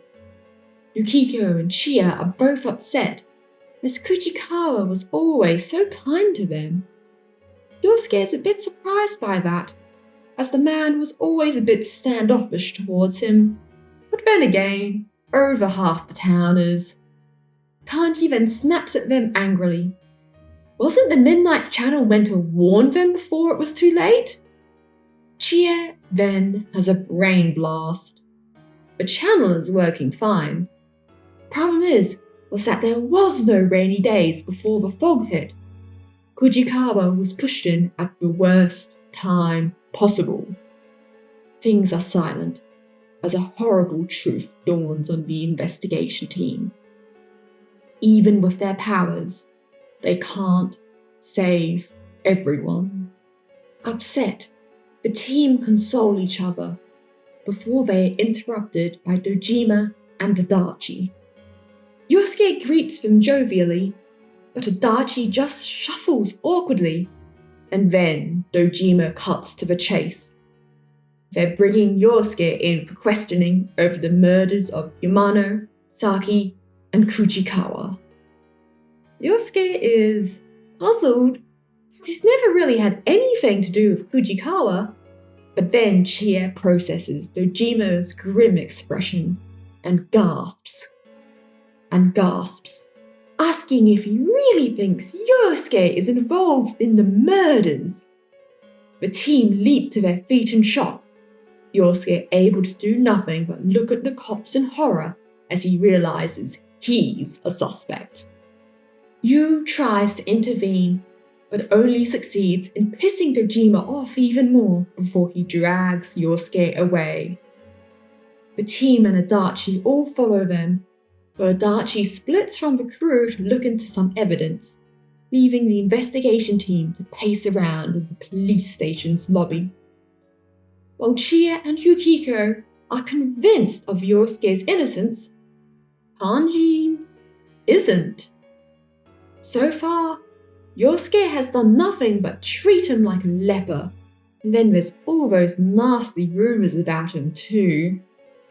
The team is forced to digest Kanji's words, but then Chia states that her mind hasn't changed. Sure, Yosuke can be a bit gross towards women, but when push comes to shove, he's not a bad person. He cared for Saki and gave Chia a chance despite how cruel she was to him in the past. That satisfies Kanji, but it hardly fixes the situation, and all they can do is wait. Meanwhile, in the interrogation room, Yosuke is defiant and snaps that Dojima's gotten the wrong person. He's trying to find the killer, not to be them. Besides, what the heck is his motive even meant to be? Dojima states that Kujikawa's animosity towards Junes was well known, so Yosuke could have targeted him out of a misplaced sense of familial loyalty. Yosuke then points out half the town would be dead if he killed off everyone who badmouthed his family, and then asks what about Saki and Yamano? He's never even met the latter, and Saki was his friend, goddammit! Why would he kill her? Dojima coldly states that he's only got Yosuke's word about Yamano. And Saki? Well, Yosuke's showing that he has no qualm sexually harassing his female friends. That's right. The whole reason this is happening was the girl who overheard Chia and Yukiko's complaints about Yosuke reported their conversation to the police. Yosuke is stunned and brings up his excuse about the swimsuits being a nice thing to do. Dojima cuts through the bullshit, however, and says that that's the exact sort of thing a predator would say, and Yosuke matches the suspect's profile to a T. the reality of the situation finally sinks into Yosuke's thick skull. Shaken, he asks if Dojima really thinks he acts like Saki's murderer does. Dojima bluntly says yes, and theorizes that Yosuke killed Saki after she rejected him, and did the same to Yamano after she didn't give him the time of day either. Yosuke is no longer angry, but terrified at this stage. Before things can get even worse, however, Adachi rushes in and states that Yosuke's not their guy. Dojima is pissed by the interruption, but Adachi has found CCTV footage that proves Yosuke was home for all of the murders.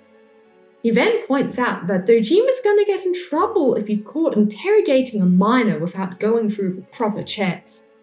And Dojima finally relents, telling Yosuke to get out of his sight. As Adachi and Yosuke go off to rejoin the others, Adachi attempts to console Yosuke, stating that the swimsuit thing wasn't a big deal, he was just having a bit of youthful fun. Yosuke isn't reassured, however, still chilled that someone genuinely thought he acts like Saki's killer does. He's still pretty downbeat when he reunites with the team. Yosuke apologizes to Chie and Yukiko about the swimsuit thing. Yukiko is frank that his actions hurt her, and that she's tired of being treated like eye candy for men. Chie backs this up. Sure, some of the reason she chased guys away from Yukiko was self-centered, but it's also a fact that a lot of them didn't care for who she was, just how she appeared.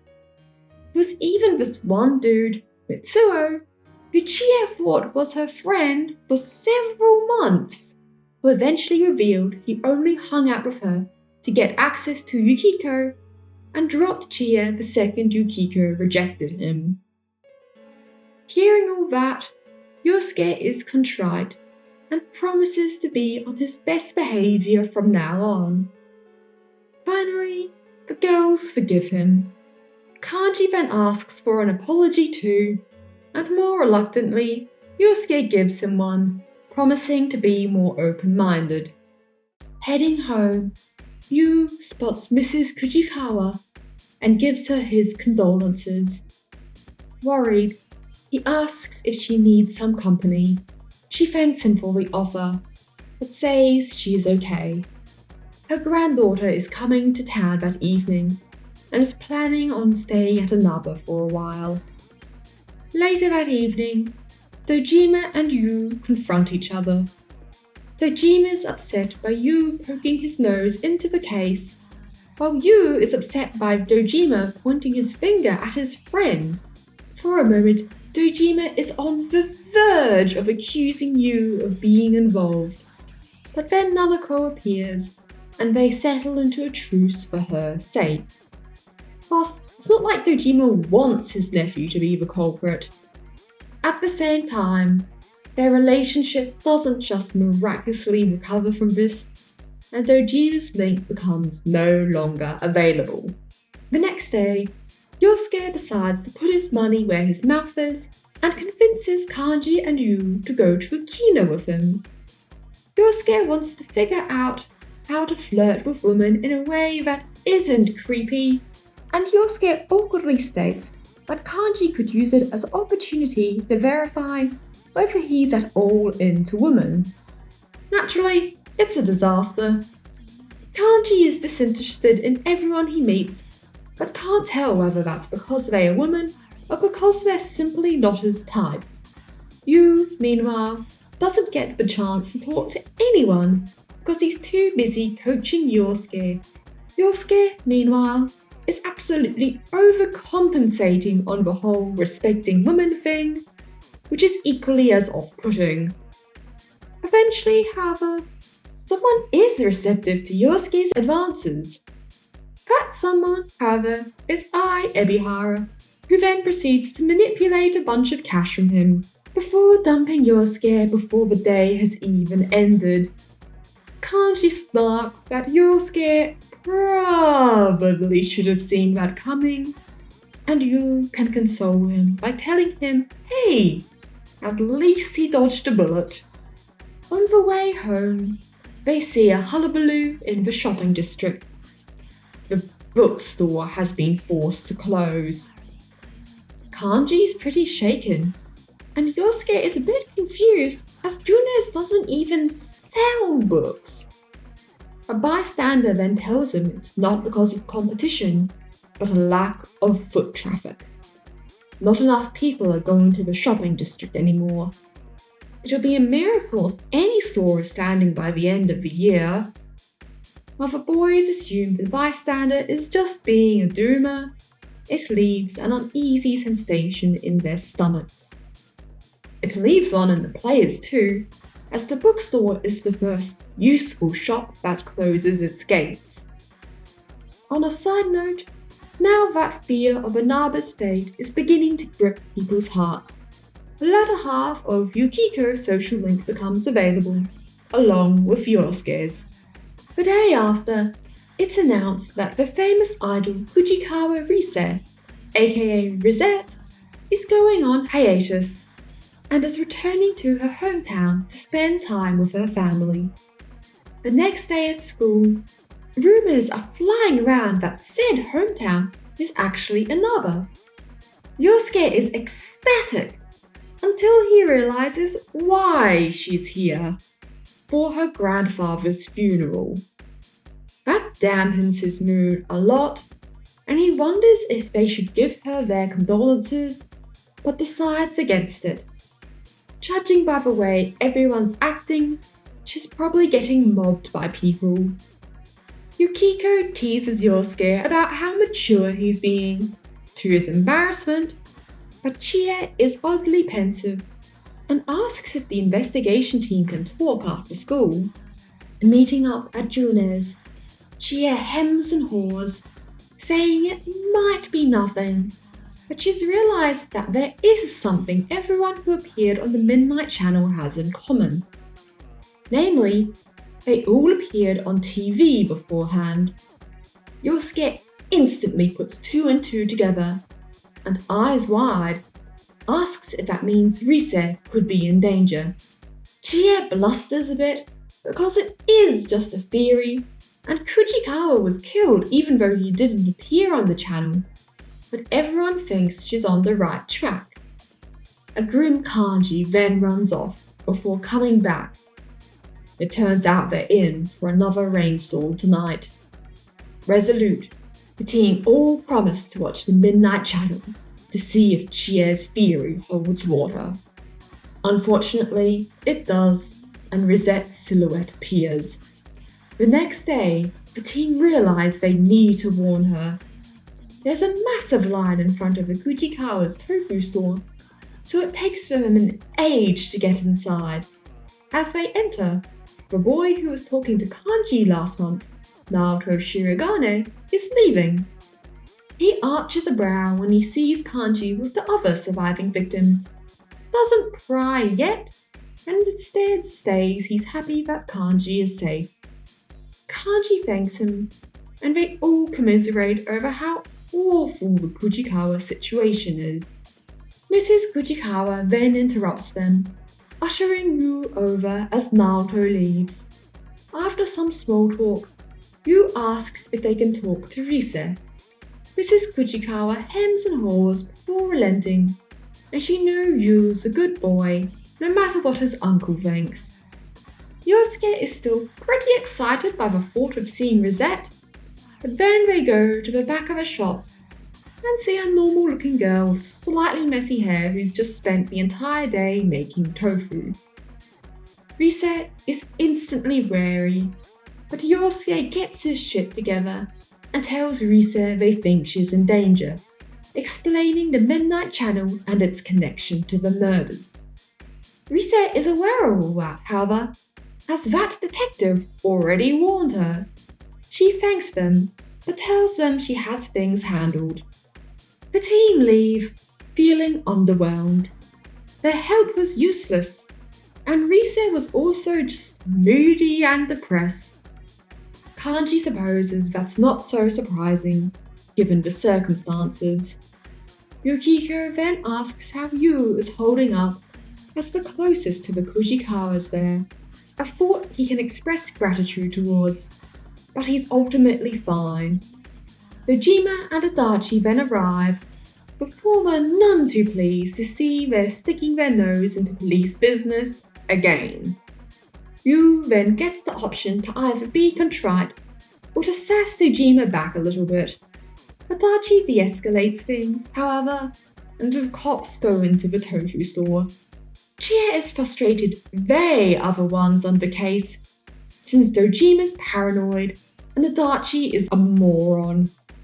Yosuke then suggests they stake out the tofu store tomorrow, as they can't trust the police to do it properly.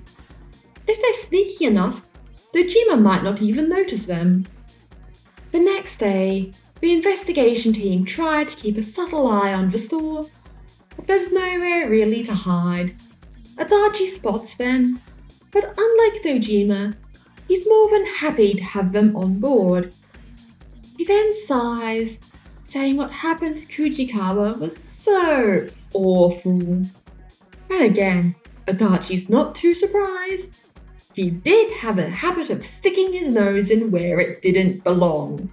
The thinly veiled threat flies way over the investigations team's head, however, and they get distracted by a shady-looking man with a camera and a white van snooping about.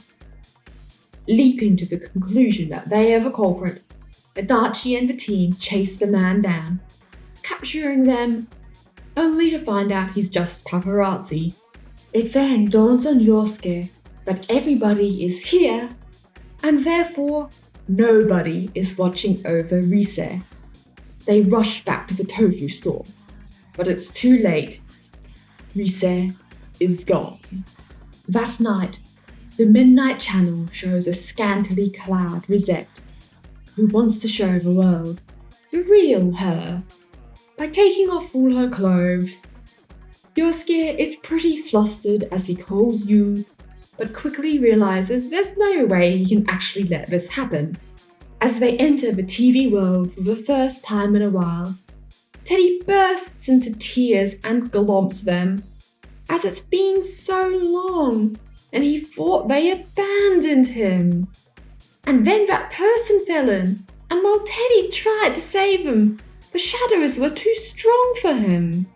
Yosuke is a bit confused by why Teddy's so upset about them not visiting, as they obviously belong in different worlds. Teddy is an empty suit, for God's sake. That rattles Teddy, and he wonders if he truly is just empty and hollow. Who or even what is he? Yu consoles him by promising to spend more time with Teddy, but right now, they need to focus on finding Rise. To his dismay, Teddy's nose doesn't pick up on anything. Kanji ventures that her shadow might be connected with her grandfather's death, but that's a no-go, and they need to find answers in the real world. Sorting through the clues, Yu comes to the conclusion that Rise's showbiz persona is fake, which is close enough to the truth for Teddy to catch her scent. Entering the strip club, Shadow Rise is encountered, who reveals she's planning on bearing it all so her fans can see the real her. As the team progresses through the dungeon, audio snippets of Rise's life echo around them, revealing all the times she's had to hide her true feelings or fake something to appeal to fans. Reaching the dungeon's heart, as per usual, both Rise and her shadow are there. Despite the team's warnings, as her shadow begins to strip, Rise promptly denies it, causing it to go berserk. Eventually, the shadow figures out how to track the investigation team's moves, becoming untouchable.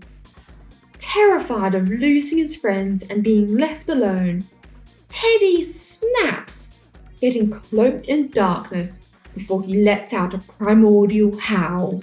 knocking Shadow Reset out. The darkness surrounding Teddy dissipates, leaving him battered and squished. Worried, the team flock to his side, relief flooding through them as they see he's okay. They then tell him to never do something so reckless again. Turning back to Risa, Yu helps her to her feet and she confesses the truth.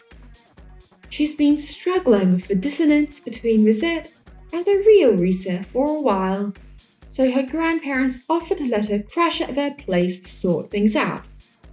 Not that she's had a chance to do that with her grandpa dying, mind you. After the team explains what's up, Risa turns to her shadow, introspective. She accepts the shadow as part of her, but that's the keyword, part. It's not the real Risa, but maybe the real Risa doesn't exist, as people are multifaceted and ever-changing. Teddy begins to spiral at the idea that there isn't a real self. While oblivious, Risa thanks the team and apologizes for being so standoffish initially. Yukiko then notices that Teddy is having a panic attack and Risa gasps, saying she senses something. Out of the darkness then steps another Teddy, an identical Teddy, except for the fact that it has yellow eyes. Shadow Teddy, voice mocking, says that of course there isn't a real Teddy. But Teddy already knew that, didn't he? The dungeon then quakes, and a voice Yu hasn't heard since his very first dream of a TV world echoes all around them. That's right, it's Izanami. With a sad sigh, she reveals that Teddy is denying his nature and would rather live in ignorance than face a truth he doesn't want to hear. Shadow Teddy then giggles and says in that regard, he's almost like an actual person. The strange voice then moves on to the investigation team. Do they really think humanity wants to face reality when the truth only ends with pain? Risa then warns that whatever she's picking up on is getting stronger. Yosuke ignores that, however, and shouts at the voice that it's better to suffer through an awful truth than live a lie. The voice then asks him if he's able to maintain such conviction even when the circumstances are at their most dire. Risa shouts, saying that it's here, and a flood of lesser shadows then rush out of the dungeon's woodwork, merging with Shadow Teddy until it forms a giant monstrosity with an eerie eye visible through the gaps in its fur coat. The fight is brutal, but eventually the investigation team are triumphant. Upon defeat, the excess shadows dissipate from Shadow Teddy, and in the distance, the voice rumbles. It congratulates the team for passing this trial, but warns them worse is still to come. Risa reveals the readings have died down, and the team turns to Teddy, who's with his shadow. Shadow Teddy then urges him to admit to the truth, and in tears, Teddy cracks. He reveals he's just a shadow, lowercase, like all the random ones who attack them in the dungeons. While he's not sure, he thinks he comes from people's fear of being alone. That's why, unlike all the other shadows, he needs human contact. But just like them, he's petrified of it at the same time. Yosuke is then like, so what? It's obvious Teddy is a shadow. It always has been, and he's always been their friend regardless. Crying, Teddy hugs Yosuke, and the rest of the team join in. It doesn't matter what Teddy is, he's still one of them. That gives him the strength to accept his shadow, and Teddy giggles, realizing that no ordinary, mindless shadow could have done that now, could they? Saying their farewells, the team leaves Teddy in the TV world, where he states he's going to go through a training arc like none before. Nobody else is going to die on his watch. They then drop Rise back home, and Ryu returns to the Dojima's, where he spends the evening with Nanako. Dojima comes home late, drunk as a skunk, and only upright because Adachi is supporting him. It turns out their higher-ups have hired a boy detective to assist with the case, and Dojima's pissed off about getting reprimanded by a 15-year-old. He then snaps at Adachi, since if he didn't mistake the paparazzi for the murderer, they wouldn't be in this situation. Once the deadline ends, the team visit a recovered Rise, who unfortunately doesn't have anything new about the culprit to tell them. Once she finds out they're hunting down her grandfather's killer, she's all in. But Chia warns her that her grandfather's death was a weird exception to the rules. While they know he ended up in the TV world, he never appeared on the Midnight Channel. A gloomy Rise then theorizes that he was targeted because she appeared on TV. And not realizing she was coming to Inaba, the killer used her grandfather as a substitute. Chia and Kanji are blown away by this amazing plot twist, but Yosuke isn't convinced. It just seems overly complicated. Rise then suggests, before they buckle down and go murderer hunting, they should do something fun as a group first. Wistfully, she states that her grandfather told her something before he died, that she needs to make good memories, and Inaba is a beautiful place to make them in. So, she can't just obsess over his death. She needs to enjoy life too. Because of that, the team decide to romp around town. Yosuke flirts with Rise a bit, but she only has eyes for you, her chivalrous neighbour. She then gets nervous and asks if either of the other girls have snatched him up, and then depending on whether you're dating Chia or Yukiko or not, this scene goes a bit differently. If the answer is no, Rise winks and states, "So, then he's mine for the taking."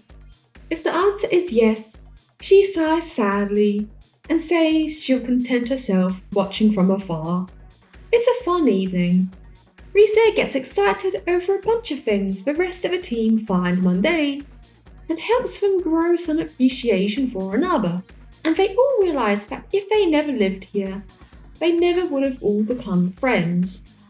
Rise takes a selfie with the group, and Yukiko wishes this night would never end, something they all agree with. Life goes on, and the first semester exams conclude. Yosuke is in a bit of a state, and it turns out that his father was trying to organise a concert at June's, but the band dropped out at the last second. It sucks, because it would have been a great start to summer. Kanji is a bit bummed too, but for a more serious reason.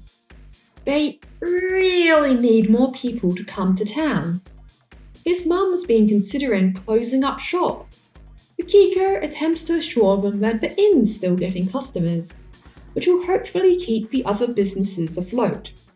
Chia is unsure though, as it's pretty grim out there. The shopping district is a ghost town. Yosuke winces and tells the team he'll see if his dad can help the town out by stocking more local produce. Chia's frustration then moves towards the killer. None of the usual tourists are coming because of him, and Inaba really needs the business. Yukiko consoles her, pointing out that if they catch the killer before winter, the ski season should be unaffected. Rise then offers to help the town out by filling in with a band that cancelled. Wistfully, she remembers that she loved the stage once, and maybe doing this will help it regain some of its magic. The concert performance goes off without a hitch, attracting what they hope is some much needed positive attention to the village. It's a promising start to the summer, and the team splits up in high spirits.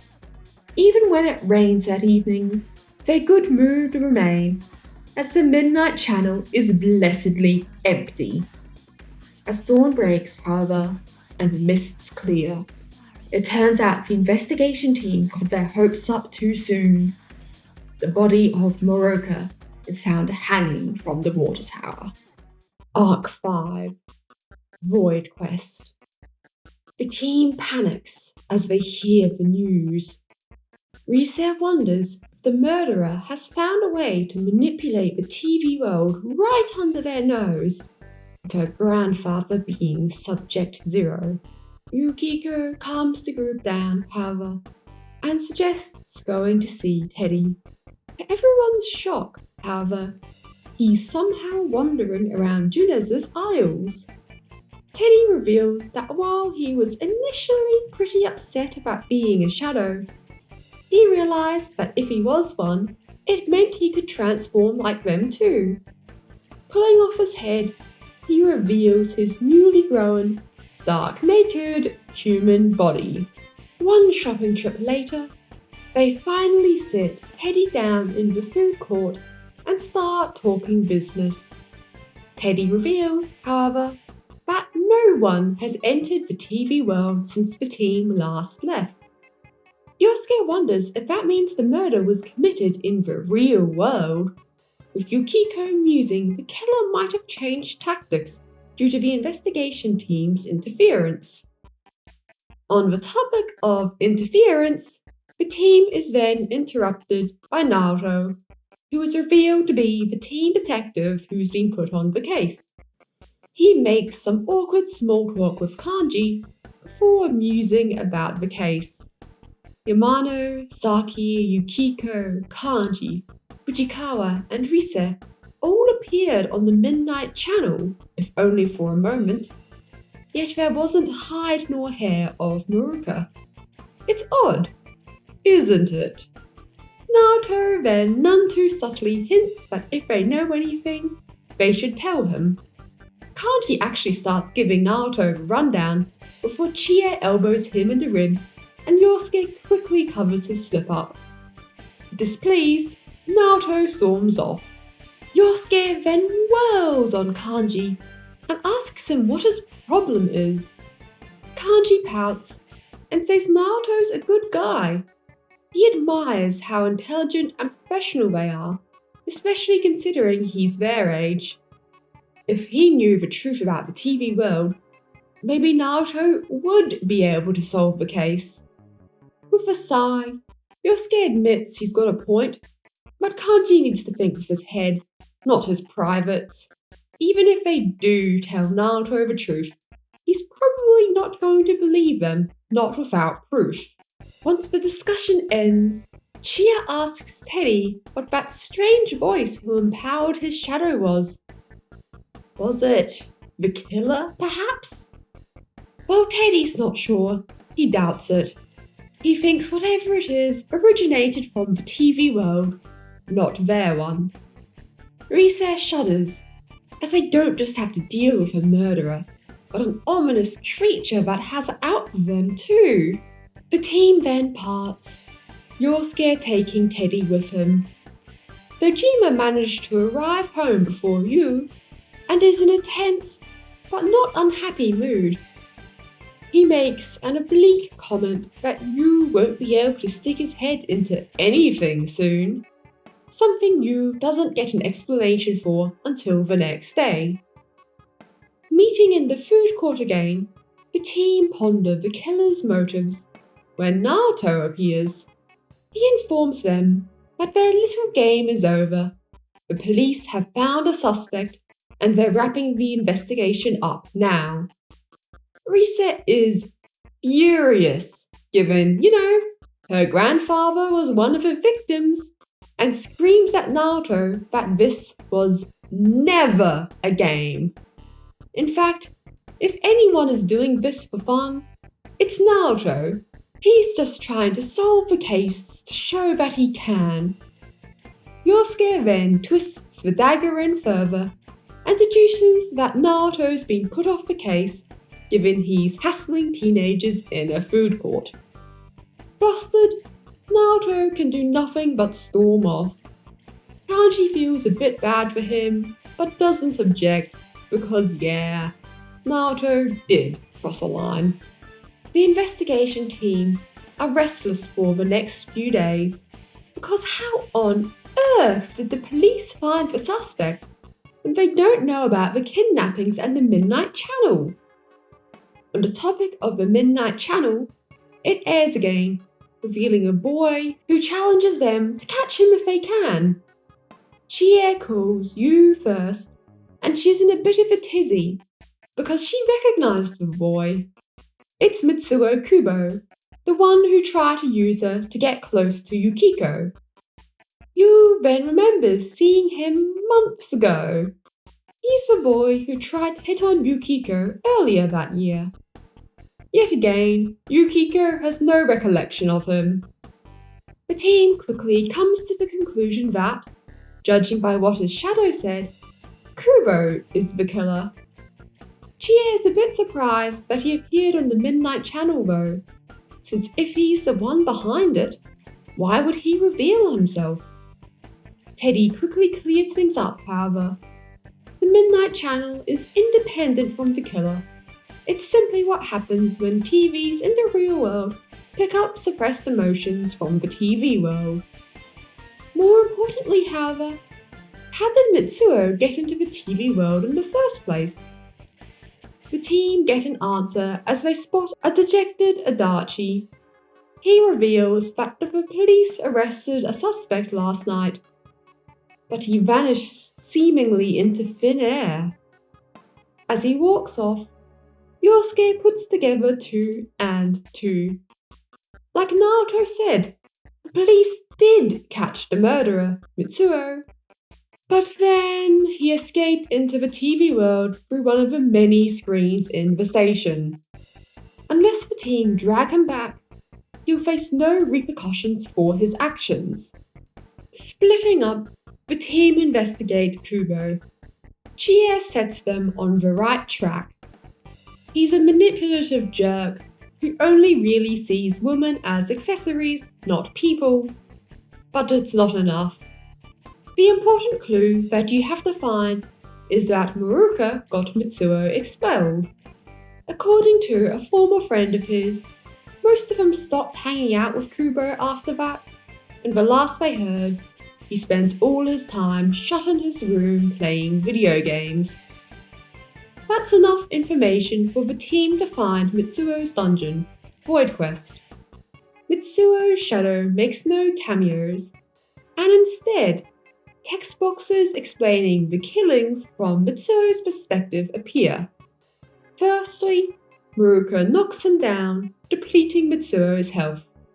Secondly, Mitsuo knocks Yamano down, leveling up emptiness, and the same happens with Saki and Kujikawa. As a coup de grace, he defeats Maruka, gaining coolness and attention. The team is so furious with him, they fail to notice the discrepancy between the messages. Eventually, the team find Mitsuo shouting at his shadow. People are paying attention to him now. He's not just some nobody. Oddly enough, however, his shadow is blank-faced and unresponsive to his aggressiveness. Yosuke then charges forwards and accuses Mitsuo of being the killer. Gloating, Mitsuo agrees. When Chie calls him a creep, Mitsuo states that his victims all got what they deserved. Yamano and Saki were loose women who played with men. Kujikawa was a nosy old man, and for all his talk of chastity, Maruka was just some pervert too. Mitsuo's shadow just states, "Is that so?" flatly, however, and furious, Mitsuo screams at it to stop lying. It's just some faker. Shadow Mitsuo then turns into a freaky baby, surrounded by a video game hero-esque shell. Chie scoffs, saying she was dumb for letting the actions of a creep like this get into her head, and that no male attention is better than this. Yukiko laughs, pointing out how ridiculous they were both acting back then. and whatever few dredges of awkwardness still remain between them vanish for good. Upon his shadow's defeat, Kanji drags the real Mitsuo to his feet and tells him the police will be very happy to see him again. That makes Mitsuo happy, however, as no one will forget him now. He killed 3 people, for God's sake. He's not a nobody, no matter what his shadow says. Mitsuo's shadow is undeterred, however. It keeps droning on about how meaningless his life is, how empty he feels, and that he just wants this void in his heart to go away. The investigation team is silent, and with no one to help Mitsuo process his emotions, he continues to reject his shadow, banishing it into the ether. Going back to reality, the team hand Mitsuo over to the police, and well, that seems to be it. Case closed, right? While most of the group is convinced, Yu, however, has some doubts. This just feels too easy. The player has the choice to voice said doubts or to keep them to himself. However, if you bring them up, Yosuke just dismisses them, saying that Yu is overthinking things. Rise agrees. Now that the killer has been caught, they should spend some time enjoying themselves. Beaming, Chie brings up the summer and fireworks festivals, and Yosuke says that they should go to the beach. Naturally, the team does all those things, with Nanako tagging along occasionally, and as summer comes to its end, everyone's spirits are high. The only dip in the mood is when during the fireworks festival, Kanji wonders what Naoto's up to now, and Arisa admits she was probably a bit too harsh on him the last time they met. Yosuke then tells Kanji to just pluck up his courage and call Naoto already, since the dude gave him his number, but Kanji is too shy. The investigation team feel like they're on top of the world. Unfortunately, it can't last. Arc 6. Naoto's Hospital. When the team meet for lunch on the first day back, Kanji is looking poleaxed. The reason why soon becomes apparent. Naoto is there, having recently enrolled at Yasogami High. He reveals that he's not happy with the conclusion of the case and is planning to stay in Inaba until he can put his misgivings to rest. Naoto then states that despite their past conflicts, he'd like to maintain an amicable relationship with the group, but hurries off before Rise can actually apologise, much to her dismay and irritation. Time goes on, and the school visits Iwatadai. There's some fun Persona 3 cameos. Teddy sneaks to the city via train, and that evening, Rise suggests they go to Club Escapade since she's familiar with the venue. As the team gets settled down at a table, Kanji spots Naoto, and Rise invites him over to join them for a party game. Deciding to play the King's Game, things go a bit topsy-turvy when they get served another table's drinks, and half the team gets drunk. Yes, full-on drunk.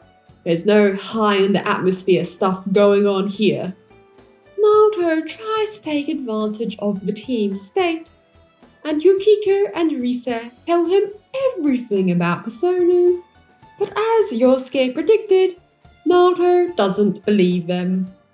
Returning home, Yu spends the evening with the Dojimas. Dojima brings up that he's heard that Naoto has enrolled at their school and asks Yu to keep an eye out for him. Their higher-ups are getting on Naoto's case since he's convinced the case isn't closed. And deep down inside, Dojima's guts are telling him the kid might be right. Who'd have thought? The 15-year-old is a better partner than Adachi. The thought is so sad, Dojima considers getting drunk again. A few days later, Naoto reveals his suspicions to the world on a TV interview, specifically that there's an inconsistency with the case everyone is ignoring. The investigation team meet up the day after to discuss the interview. Rise and Chie are a bit unnerved by Naoto being on the TV in general, despite knowing that the killer has been caught. But Kanji and Yosuke are more blasé about it. Yosuke is far more interested in the inconsistency Naoto mentioned. Speaking of the devil himself, Naoto then arrives and is happy to fill them in.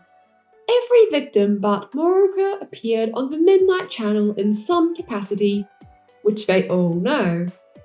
What the investigation team doesn't know, however, is that unlike all the other victims, Moroka had an identifiable cause of death. Once is a coincidence, but twice is a pattern. He moves to leave, but before he does, he looks over his shoulder and reveals that this isn't a game to him either. Unsurprisingly, Naoto's silhouette appears on the Midnight Channel when it next airs. The team is stunned, however, when several days later, Naoto's actual shadow appears. It's wearing a cartoonishly over-the-top doctor's lab coat and is rambling on about a miraculous operation before the screen cuts to black. Meeting up, the team is freaking out. Kanji is distraught, and everyone else is uncertain about what went wrong. Yosuke uses the evidence Naoto gave them, however, to figure out the awful truth. The only person Mitsuo killed was Moroka, and he didn't even use the TV world at all, hence why the police caught him. Naoto, realizing this, turned himself into bait. Horrified, the team realize they are basically back at step 1, but they don't have the time to mope over that. They need to save Naoto. Their investigation around the town is unsuccessful, however. By now, the shopping district is a ghost of what it once was, with nothing available but the weapon shop, general store, and the restaurants. That evening, however, Yu and Dojima end up chatting over dinner, and he's the one that gives Yu the hint the team needs to track Naoto's dungeon down. He reveals most of the police force don't take Naoto seriously as he's a kid, something that Dojima can tell gets under Naoto's skin. Calling the others, Yu informs them of that fact, and they decide to meet together tomorrow after school to check the TV world out. As morning comes, however, a surprise school assembly is held. While the principal hems and haws, eventually he cuts to the point. Due to record low enrollments, after the school year comes to a close, Yasogami High will not be reopening. Instantly, there's uproar. Chie gapes, as it's the only high school anywhere near Inaba. How on earth are they meant to complete their final year? Yosuke is shocked by this, because there's a high school near Akina City, right? Which is ages away, and also absolutely not big enough to fit in everyone who used to go to Yasogami High. Yukiko points out that there's always the option of boarding schools, to which Kanji also points out that they'd be out of someone like his price range, and his mother doesn't have the time nor education to homeschool him. Once school ends, and the team begins to walk to Junes, there's a clear sentiment gripping the village, that most of the families with older children will need to move away. Biting her lip, Yukiko says that this can't be happening, as if Inaba loses many more people, there won't be a town left.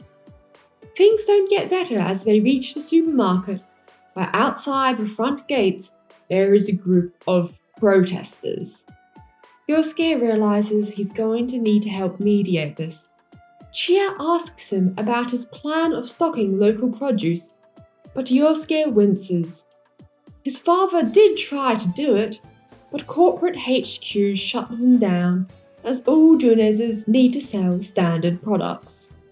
He promises to try pushing back against it, except nobody is optimistic that he will have any success. With Yosuke gone, the remaining members of the investigation team go into the TV world to see if they can locate Naoto's dungeon, which they do, but it's not enough to make the day's events any less grim. The day after this goes down, Naoto's dungeon finally opens up for exploration. Sporadically throughout the dungeon, Shadow Naoto shows up to heckle the investigation team, gloating that he's proven to them that Naoto's not just some kid. Eventually reaching the center of the dungeon, both Naotos are found. Shadow Naoto reveals his insecurities about his loneliness and the way he's rejected by everyone who he seeks the approval of, from his colleagues to the investigation team. While he's proven his worth to the latter, the adults around him are different. They don't take him seriously because he's a kid, no matter how much Naoto proves himself to them. They humor him when he's convenient, and discard him the second he's no longer useful, which Naoto hates. He doesn't want to just be a child. He wants to be an adult, and more importantly, he wants to be the man he dreams of being. Realizing what his shadow is about to say, Naoto tries to shut it up, but it's too late. While Naoto will age eventually, no matter how badly he wishes for it, he can't be like the detectives he admires, because Naoto was born female. The team is caught off guard by that revelation, and Naoto explosively rejects his shadow. Kanji takes the lead, admitting that he can understand Naoto's struggles to a degree, and promises to knock some sense into the now berserk shadow. After the shadow is defeated, Naoto reveals their backstory, that they grew up on detective novels, and felt a kinship to the men in them unlike anything they felt towards any of the women in the stories they read. But while his grandfather was supportive of his hobbies and humoured Naoto when he started to dress in men's clothing, everyone else rejected him. It was one thing when teachers demanded he wear the woman's uniform. It made Naoto uncomfortable, yes, but it didn't have major repercussions. But one day, that changed. He'd already started helping out his grandfather with his casework by then, and one day, Naoto managed to crack the identity of a serial killer in a case confounding the police. He went straight to the station and told them, only to be instantly dismissed for being a little girl trying to pretend she's a big boy. While the cops caught the killer eventually, it wasn't until after they'd killed one more person. At that moment, Naoto grew hyper-insecure about their presentation. He discarded his childish hobbies and behaviours, and became the cold, serious person the investigation team met all those months ago, desperately hoping that if he acted the part of the perfect Japanese man, people would see past his body. Except it didn't work.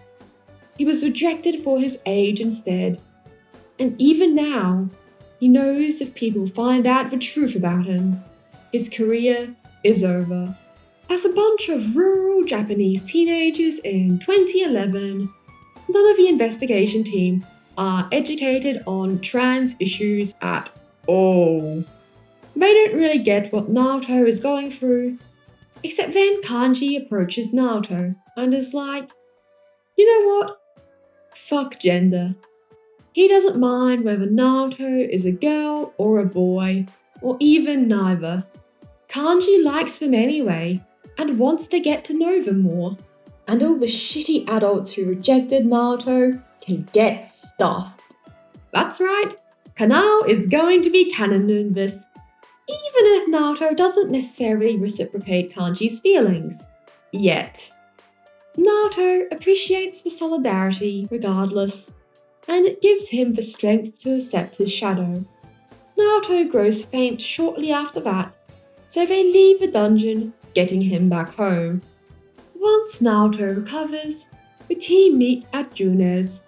Naruto and Kanji are both running a bit late, so the rest of the team chat for a bit. Yukiko quickly notices how gloomy Yosuke looks. He reveals that yet again his father's petition to make a local product section in their Junes was denied, with corporate HQ telling them not to bring it up again. Chie, not wanting to give up on Inaba, suggests Rise holds another concert, but gloomily, Rise points out that it won't help. They need people to move to Inaba long term to sustain Yasogami High, which a quick tourism boost won't achieve. Taking a deep breath in, Rise is about to say something else, but then Kanji and Naruto rock up together. They both blush as Naruto reveals Kanji went to their house to make sure they were okay, an act Kanji dismisses as not being a big deal. Rise, of course, instantly teases them and calls them cute, much to their mutual chagrin. As Naruto takes a seat, Yosuke clumsily but earnestly asks them how he wants the team to refer to them. Naruto tells them to keep using he/him pronouns, but to also call him out if he's getting too aloof, something the team agrees with. After that, however, Naruto cuts straight to business and reveals that he's got information about the murderer that would be prudent for the others to hear. Instead of being enthusiastic, however, the investigation team is subdued. When Naruto asks what's wrong, Chie says, "What's the point? By this time next year, there probably isn't even going to be an Inaba. Does it even matter if they catch the killer? It's too late. They've won." Naruto calmly rebuts this, however, saying they owe it to the victims. They owe it to Yamano and Saki and Fujikawa, and they owe it to themselves as well. In another life, Yukiko, Kanji, Rise, and Naruto all easily could have died as well. It's only because of sheer dumb luck that they didn't. Naruto doesn't know what the team thinks, but in their opinion, even if catching the killer won't save Inaba, it's still worth it to stop the pain the killer has caused from spreading elsewhere. The team isn't entirely rejuvenated, while Kanji gets fired up, and Yosuke and Rise realize Naruto's right. The mood is still low. Things perk up a bit more, however, as Naruto reveals to them the information he gathered earlier. Specifically, he knows why all of the victims' memories are so wonky. It's because they were drugged. While Naruto didn't avoid it entirely, he had enough proper self-defense experience to avoid the worst of it, so he was still conscious when the killer threw him into the TV world, even if his memories are a bit disorientated. Given the culprit could overpower Kanji, they're almost certainly a man who's working alone, who's somehow been carrying a TV around with them without rousing suspicion. As expected, Mitsuo and Muruka were just red herrings. The most interesting thing about that incident was that Mitsuo somehow ended up in the TV world too, as he didn't appear on the Midnight Channel, and there was a very tight time frame between the time he escaped custody and entered the TV world. The team come up with some theories, with Yosuke bringing up Namatame as a potential suspect, and Chie spitballing that maybe the culprit is a friend of a police officer and managed to access Mitsuo in the police station because of said relationship. But they ultimately come to the conclusion they need to do more research. Arc 7. Heaven. A few days after Naruto's revelations, Yu receives an anonymous note warning him not to save any more people. After talking about it with the team, Naruto comes to the grim conclusion it's likely the killer knows who they all are. The cultural festival does little to lift the mood at first. The uncertainty of Inaba's future is hanging over everyone, and it's not exactly ideal circumstances to celebrate anything in. Rise is the one that says, screw this. If this is going to be their last cultural festival together, they should make it a good one, goddammit. Instead of the beauty pageants, Rise instead commandeers the stage for herself and throws an impromptu concert with the investigation team serving as her band. Single-handedly, she turns the day from a misery fest into a night everyone will remember. This inspires Yukiko to invite everyone to the Amaki Inn so they can make the most of the town while everyone is still together.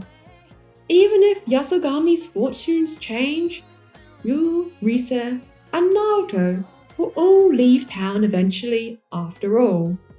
And the hot springs, instead of one of those ridiculous unfunny cartoon abuse scenes, the boys just have to deal with Teddy, who firstly thinks it's a good idea to go into the hot springs in the bear suit, and then secondly treats it as a swimming pool instead of a bath. Tomfoolery occurs, and they all happen to get kicked out of it due to the ruckus they are making. The boys then rejoin with the girls for some horror stories that evening, much to Yukiko's delight. Eventually, Yukiko leaves the room to fetch some refreshments, and as she crosses the lobby, she stares at the security camera in the corner of the room. Returning home, Yu and Nanako watch TV together, where a reporter is talking about the fog. They bring up how strange it is, along with the rumours of it causing illnesses. Nanako recognizes the reporter and reveals that he came to her school to interview her and her classmates. She then starts to come down with a fever, prompting Yu to bring her to bed. Not long after, the Midnight Channel airs again, showing a fuzzy silhouette. The team's first theory is that it's the news reporter, but Naoto kiboshes that. They left for Tokyo days ago. There is some progress on the case, however, as Yu gets another threatening note. Unfortunately, Dojima is home that evening, and upon seeing the threat, he flips out. While Yu tries calming him down, it's no use. Dojima arrests him, dragging him to the police station. Yu can either remain silent or tell the truth, not that it matters. Dojima doesn't believe him. This next section is unchanged from canon. Nanako appears on the Midnight Channel. With Yu gone, the rest of the team spring into action, confirming the culprit has kidnapped her. Naoto puts together all the facts and realizes the delivery man has to be the culprit, Taro Namatame. Adachi calls Dojima with the news, and in his pursuit of the man he believes kidnapped his daughter, they both get into an accident, hospitalizing Dojima as Namatame escapes into the TV world. Inspecting his van for clues, Naoto finds a diary listing all of the victims' names sans Moroka's. Fujikawa's is also underlined for some reason, but I'm sure that's totally not important. All in all, it's enough for both the team and the police to determine Namatame is guilty. Yu gets released shortly afterwards and instantly goes to the hospital with Dojima. His uncle apologizes for suspecting him and not being someone Yu could rely on. Dojima acknowledges he has no right to demand anything from Yu, but begs him to save his daughter. Yu, of course, agrees, forgiving Dojima in the process. The second half of Dojima's link then becomes available, and is set in the hospital instead of his home. The TV dungeon, Heaven, is yet again unchanged. Nanako's lonely voice echoes across the beautiful fields, soon turning loving as she talks about you and her home. Namatama's voice soon joins it, rambling on about saving people after he lost the woman he loved. Eventually, the investigation team track them down. Namatame has Nanako as a hostage and is clearly off his rocker, rambling on about how he'll save Nanako, just like he saved the rest of them. While Yu tries to de-escalate the situation, it fails. Namatame goes on a rant, calling himself a savior, as the shadows in the dungeon begin to stir. When Yosuke uses the moment to tear Nanako from his grip, Namatame loses it, and for the second time, a mysterious voice begins to echo around them. It states that at long last, it's time for the Seekers of Truth and the Angel of Despair to clash. Which force is stronger? Humanity's hunger for knowledge or salvation? On cue, the shadows surge, merging with Namatame and forming Kunino Sagiri. While the team prevail, it's not a happy victory. Nanako and Namatame both slip into unconsciousness due to the TV world's toxicity and a case of demonic possession. Both Aya's and the meat skewer shop shut their doors, leaving nothing but the Shiroku store and Daidara's left. People are leaving Inaba in droves, and a thick, dark fog settles over the town, leaving Inaba looking as bleak as its future. The weeks go by, and the fog worsens. Rumors of people succumbing to a mysterious illness flood the town, and the streets are filled with people who think it's the end of the world. Teddy complains about feeling odd, something that makes an uncomfortable amount of sense when Kaji puts on his TV World glasses on a whim and realizes he can see through the fog like it's not there. Chie realizes that it's the very same fog as the one that infests the TV world, and that slowly but surely, the other world is seeping into this one. Adachi then calls Yu late at night, panic in his voice. Nanako's condition has suddenly worsened, and he blames the fog. The team rush to the hospital, but it's too late.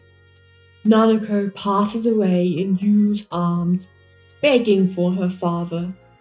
Yu leaves to tell the rest of the team and Dojima the bad news. And distraught, Dojima charges over towards Namatame's room to get his revenge.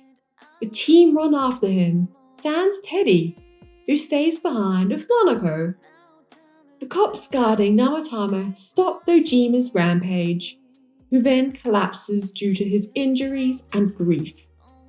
As the guards and the doctors take him away, Adachi sighs, lamenting that Namatame will never see justice for this. When Yosuke asks him what the hell that means, Adachi reveals the awful truth. Cough, cough. Namatame will never be convicted in a court of law, as all of the actually usable evidence they have on him is circumstantial at best, something Naoto reluctantly confirms. Adachi leaves to make sure Dojima doesn't try anything reckless, meaning that, if only for a moment, Namatame's room is unguarded. Buoyed by righteous fury, the investigation team use the opportunity to confront Nanako's murderer. It starts off roughly. Namatame is in the midst of escaping, and things only deteriorate from there. He's clearly having a mental breakdown and is incapable of having an actual conversation, a condition that only gets worse once Yosuke and Chie blame him for Nanako's death. Suddenly, the sound of static comes from the TV, and the Midnight Channel begins to air. Namatame's shadow blames the investigation team for Nanako's death, saying they got in the way of him saving her. The shadow snarls, saying no matter what they do, he'll never stop saving people. And then the channel ends. Livid with the knowledge that he's both unrepentant and never going to pay for his crimes, Yosuke comes up with a horrible idea. They should pay evil unto evil and throw Namatame into the TV world, just like he deserves. The team is split. Yosuke, Kanji, and Naoto are all on Team Revenge, while the girls are unsure. Yu is faced with a choice. Should he sacrifice his principles for the sake of revenge, or spare Namatame with the distant hope that justice will prevail? Arc 8. Nagatsu Inaba. No matter what choice the player makes, the scene cuts back to Teddy. For all this time, his nature as a shadow has felt like a curse. Even now, he still feels a gulf between himself and the rest of the team. He wants to be just like them, but knows he simply can't be. At this moment though, Teddy has an epiphany. Being a resident of the TV world doesn't have to be a bad thing, because he has a connection to the place, one that's unique, one that he's felt so much more since the fog thickened, and one that allows him to use his persona even in the real world and revive the very recently deceased Nanako. The scene cuts back to the investigation team. Yu has either defused them, reminding them that they don't know Namatame's story, or he's just chucked Namatame into the TV. Regardless, Teddy bursts into the room and gleefully tells him he saved Nanako. If Yu chose to do the right thing, everyone feels a wave of relief and runs off to visit her. If Yu didn't, however, Teddy's announcement is greeted with rising horror. Nanako is fine, and therefore they just killed a man in cold blood for no reason, burying the truth along with him. This then segues into the first bad ending, where the team scatter, Yu leaving Inaba, Yu returning to the city under a cloud as Inaba is lost to the fog. If the player chose to do the right thing, however, the game continues.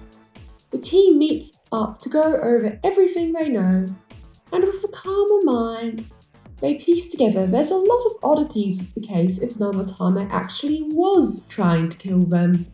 Meeting up with Namatame, the team gets his side of the story.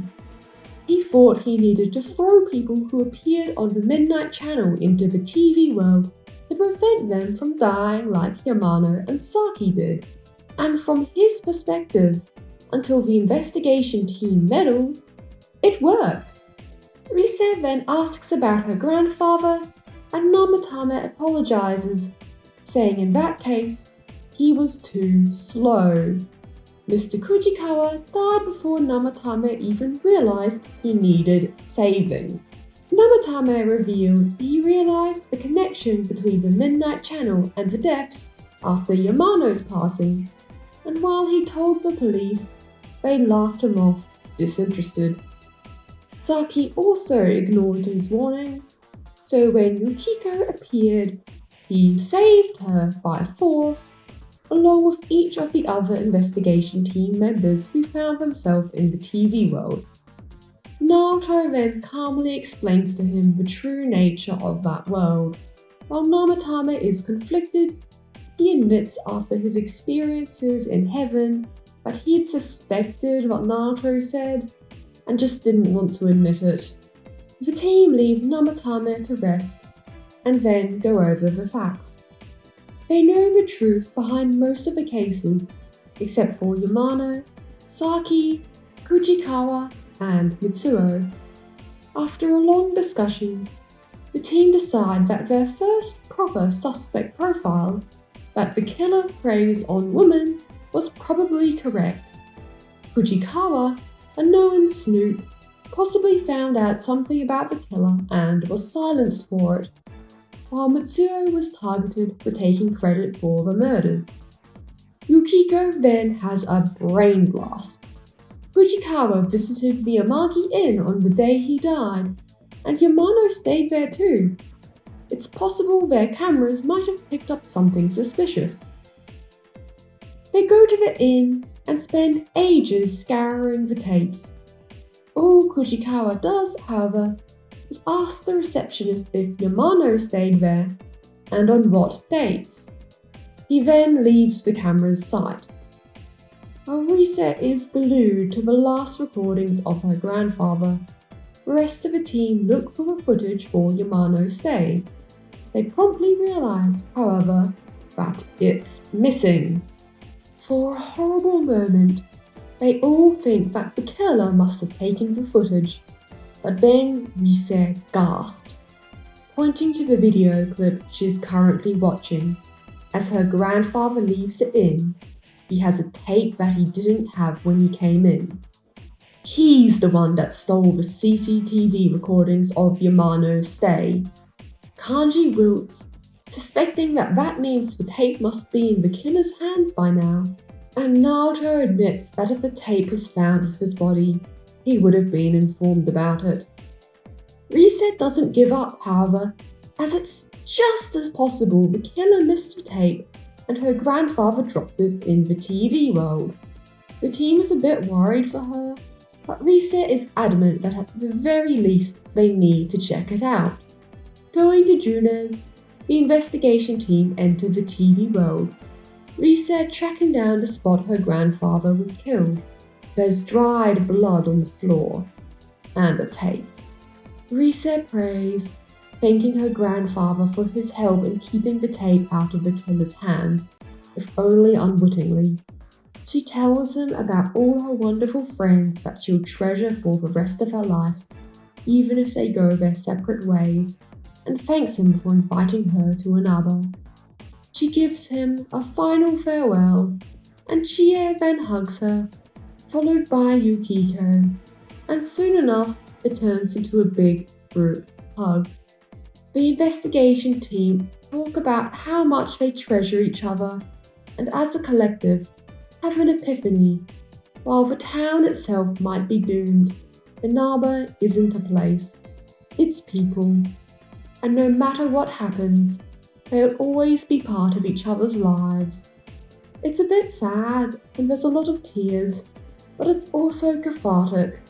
As the moment comes to an end, Yosuke then grins and says, "Let's go back and finish this case for good." Returning to Junes, they play the tape, and it shows Yamano talking on the phone in the Amagi Inn's lobby. She's talking to a friend who's clearly worried about her in the wake of her affair, but Yamano insists she'll be fine. She's got a police bodyguard after all. A police bodyguard which Naoto, the detective, has never heard of. From there, the clues fit together seamlessly if they assume the culprit is this police officer. They attack Yamano when on duty, then push Mitsuo and Saki into the TV world when interrogating them in the station.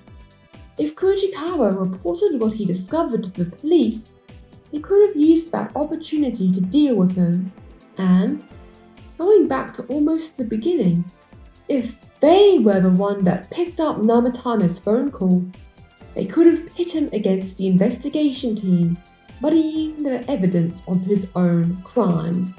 When Yu puts together the fact that the police officer also had to be keeping an eye on the investigation team, and able to put the threats in Dojima's letterbox without arousing suspicion, there's only one plausible culprit: Adachi. Here, the player gets a choice if they've gotten Adachi's social link to its highest level at this stage. Tell the team his suspicions? or help cover up Adachi's crimes. If the latter is chosen, the accomplice ending occurs as per canon. Otherwise, if not, the investigation team goes to confront Adachi. He's in the hospital with Dojima, who's calmed down and has realised Namatame can't be the killer, due to his alibi for the first 2 murders.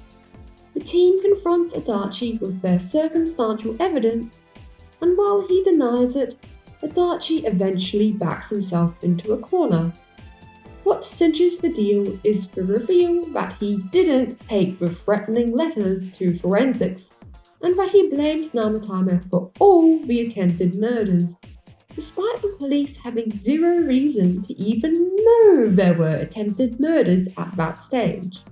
Realising he's trapped, Adachi flees into Namatame's room, diving into the TV.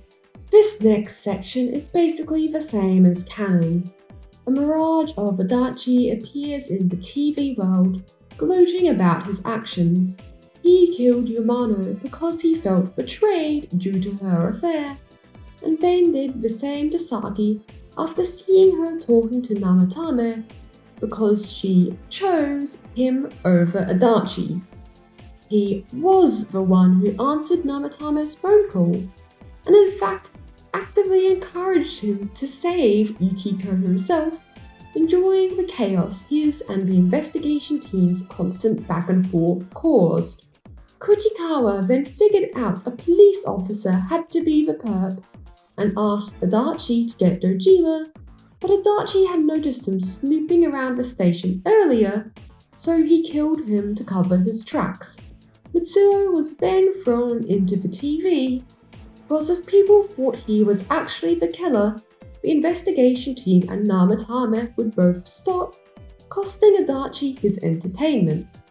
He then retreats into his dungeon, Magatsu Mandala / Inaba.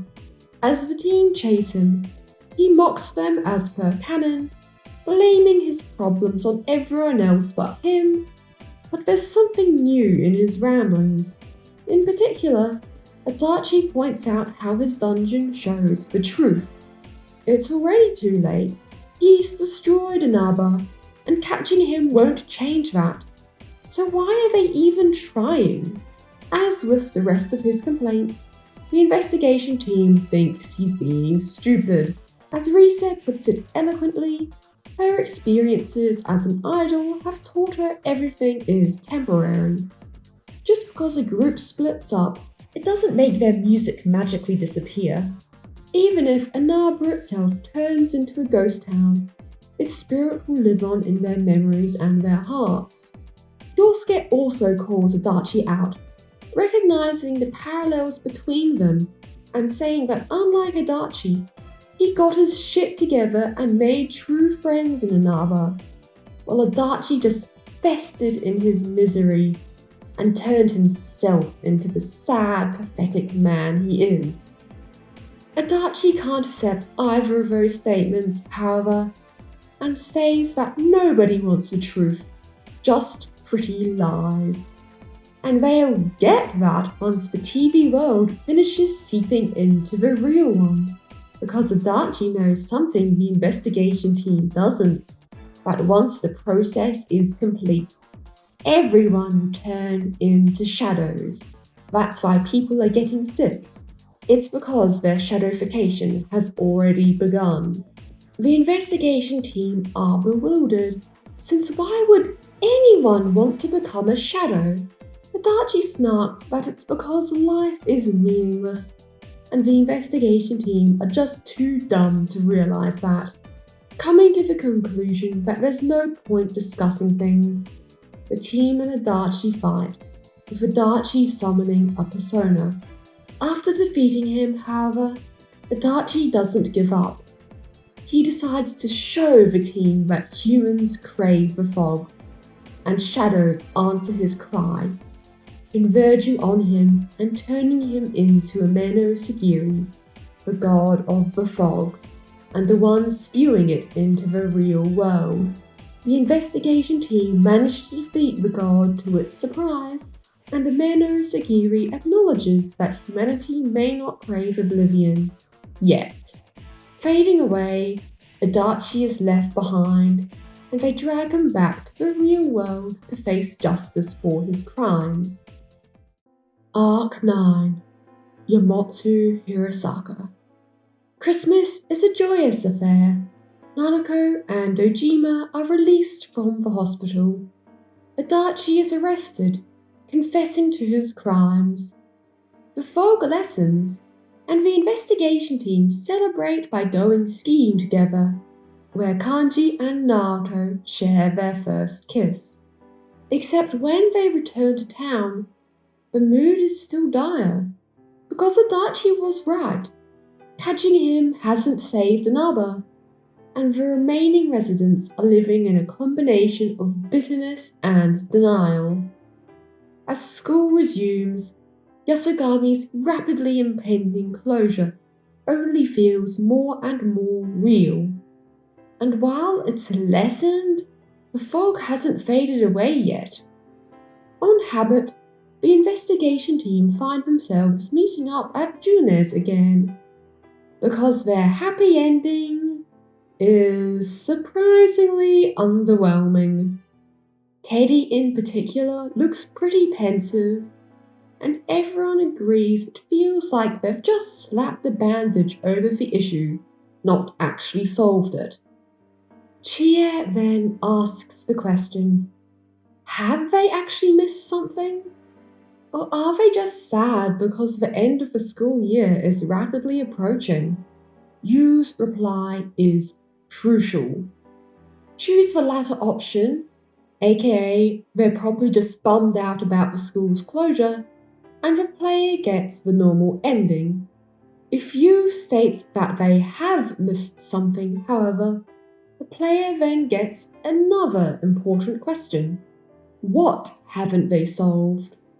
If the player chooses the wrong answer, e.g. they say they don't know the culprit's motives, where in reality they do, they get the normal ending again.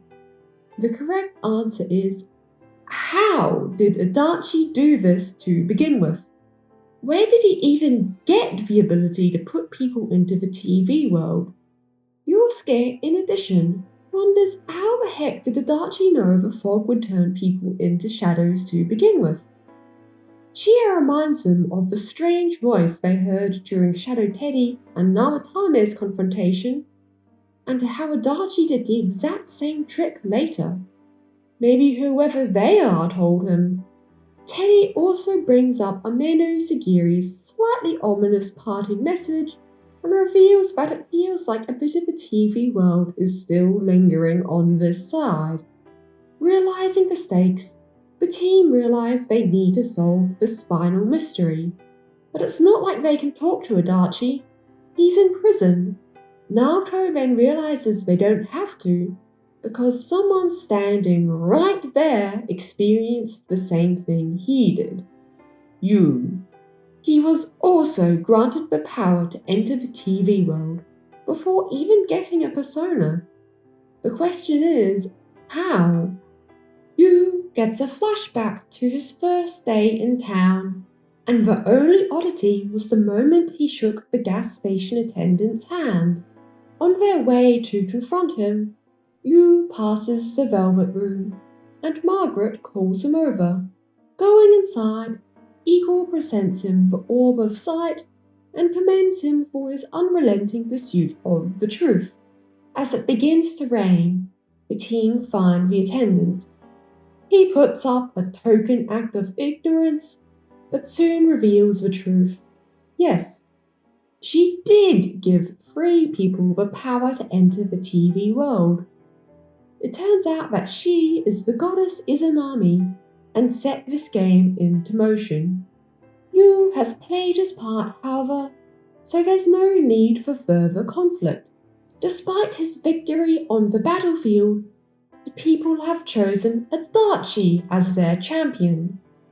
The townsfolk of Inaba cannot accept the awful truth, and so the fog will relieve them of their fears. Struggling against her will not change that fact, so why even bother?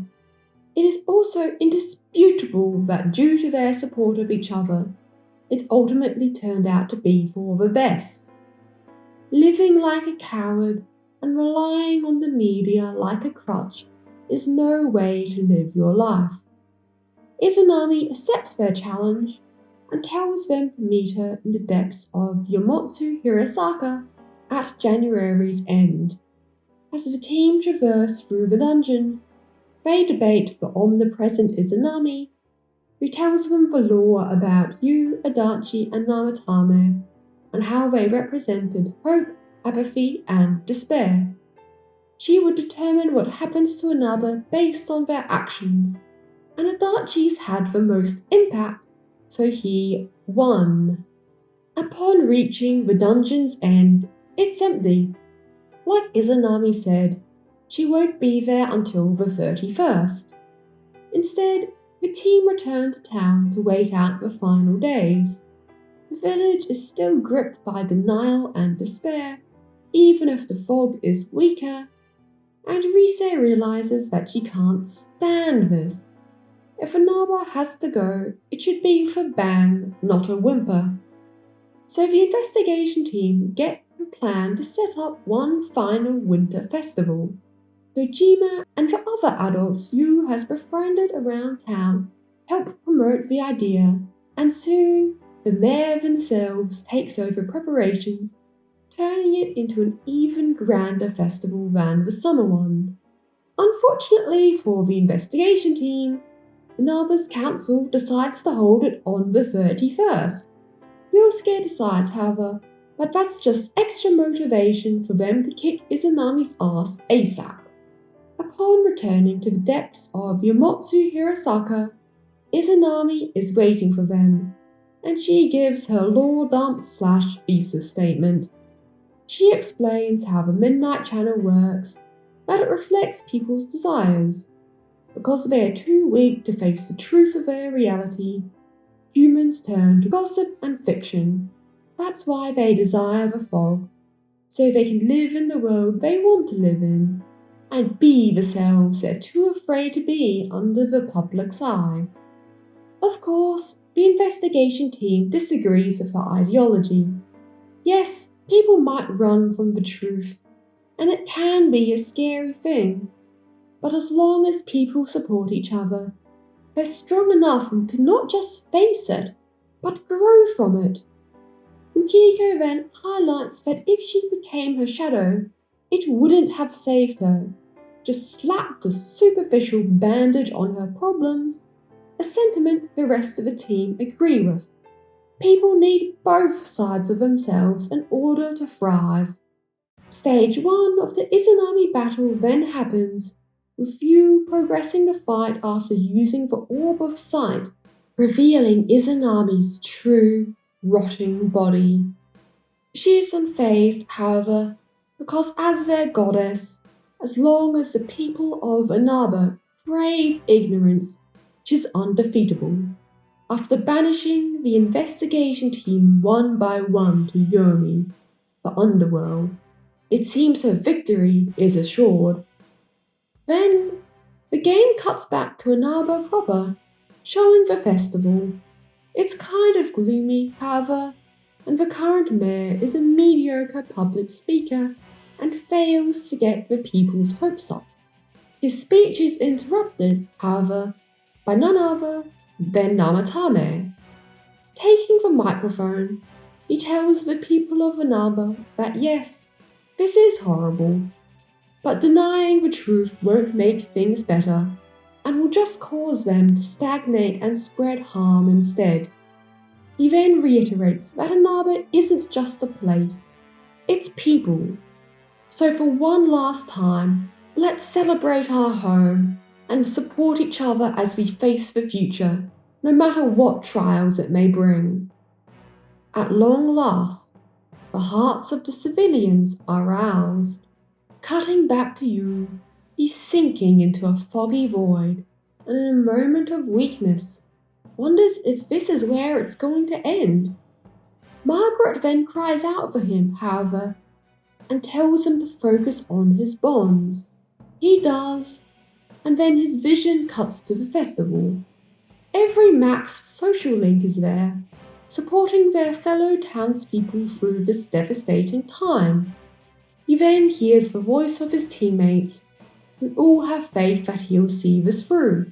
As more and more people in Inaba acknowledge the truth, Izanami's powers weaken, and the investigation team drag themselves out of Yomi, you included. Finally, buoyed by the support of his friends, his persona awakens into Izanagi no Okami, and throwing his glasses away, he destroys the goddess with myriad truths. Finally understanding the strength of humanity, Izanami passes away peacefully, and the TV world is purged of her and the fog. And, well, it's beautiful. The world turns into a mirror of the best of Inaba throughout the ages, from untouched forests to ancient buildings to modern amenities. It's living proof that the village's heart will remain despite the ravages of time. Emboldened, the investigation team leave the TV world, joining Dojima, Nanako, and all the other social link characters as they have the party of a lifetime. What happens next depends on whether you maxed Marie's social link or not. If you didn't, the player skips straight to the epilogue, and if you did, they get the Hollow Forest bonus dungeon. Marie appears to you in a dream after Izanami's defeat, farewelling him and telling him to forget her. Gathering the team again, Risa notices something strange in the TV world. Not a dungeon per se, but a mystical place of great power. From there, the canonical Hollow Forest arc occurs, because honestly, there's nothing I'd really change about it. Conclusion. At long last, Yu's tale comes to an end. Yasogami holds its final graduation, a joyous yet tearful event. After giving his farewells, Yu boards the train back to the city, waving to his friends. And then things cut to 5 years later. Disembarking the train, an adult Yu walks into Inaba. It's overgrown and is basically a skeleton of its past self, but there's still signs of life. Haidara and the pub owner are still there, and both wave to Yu as he walks through the city centre. Going to the floodplains, a grin spreads across his face as he sees the rest of the investigation team waiting for him. And running into his arms, they laugh and cry, reunited. The end. If you've watched all the way to this part of the video, why not hit that like and subscribe button, since it's clear you enjoy my content. Unless you watched a 3-hour video you didn't like, in which case, why? Okay, seriously though, I hope you enjoyed the video, and tell me, what would you do if you were in charge of Persona 4 Revival? Just do me a favour and don't make your comment 3 hours long.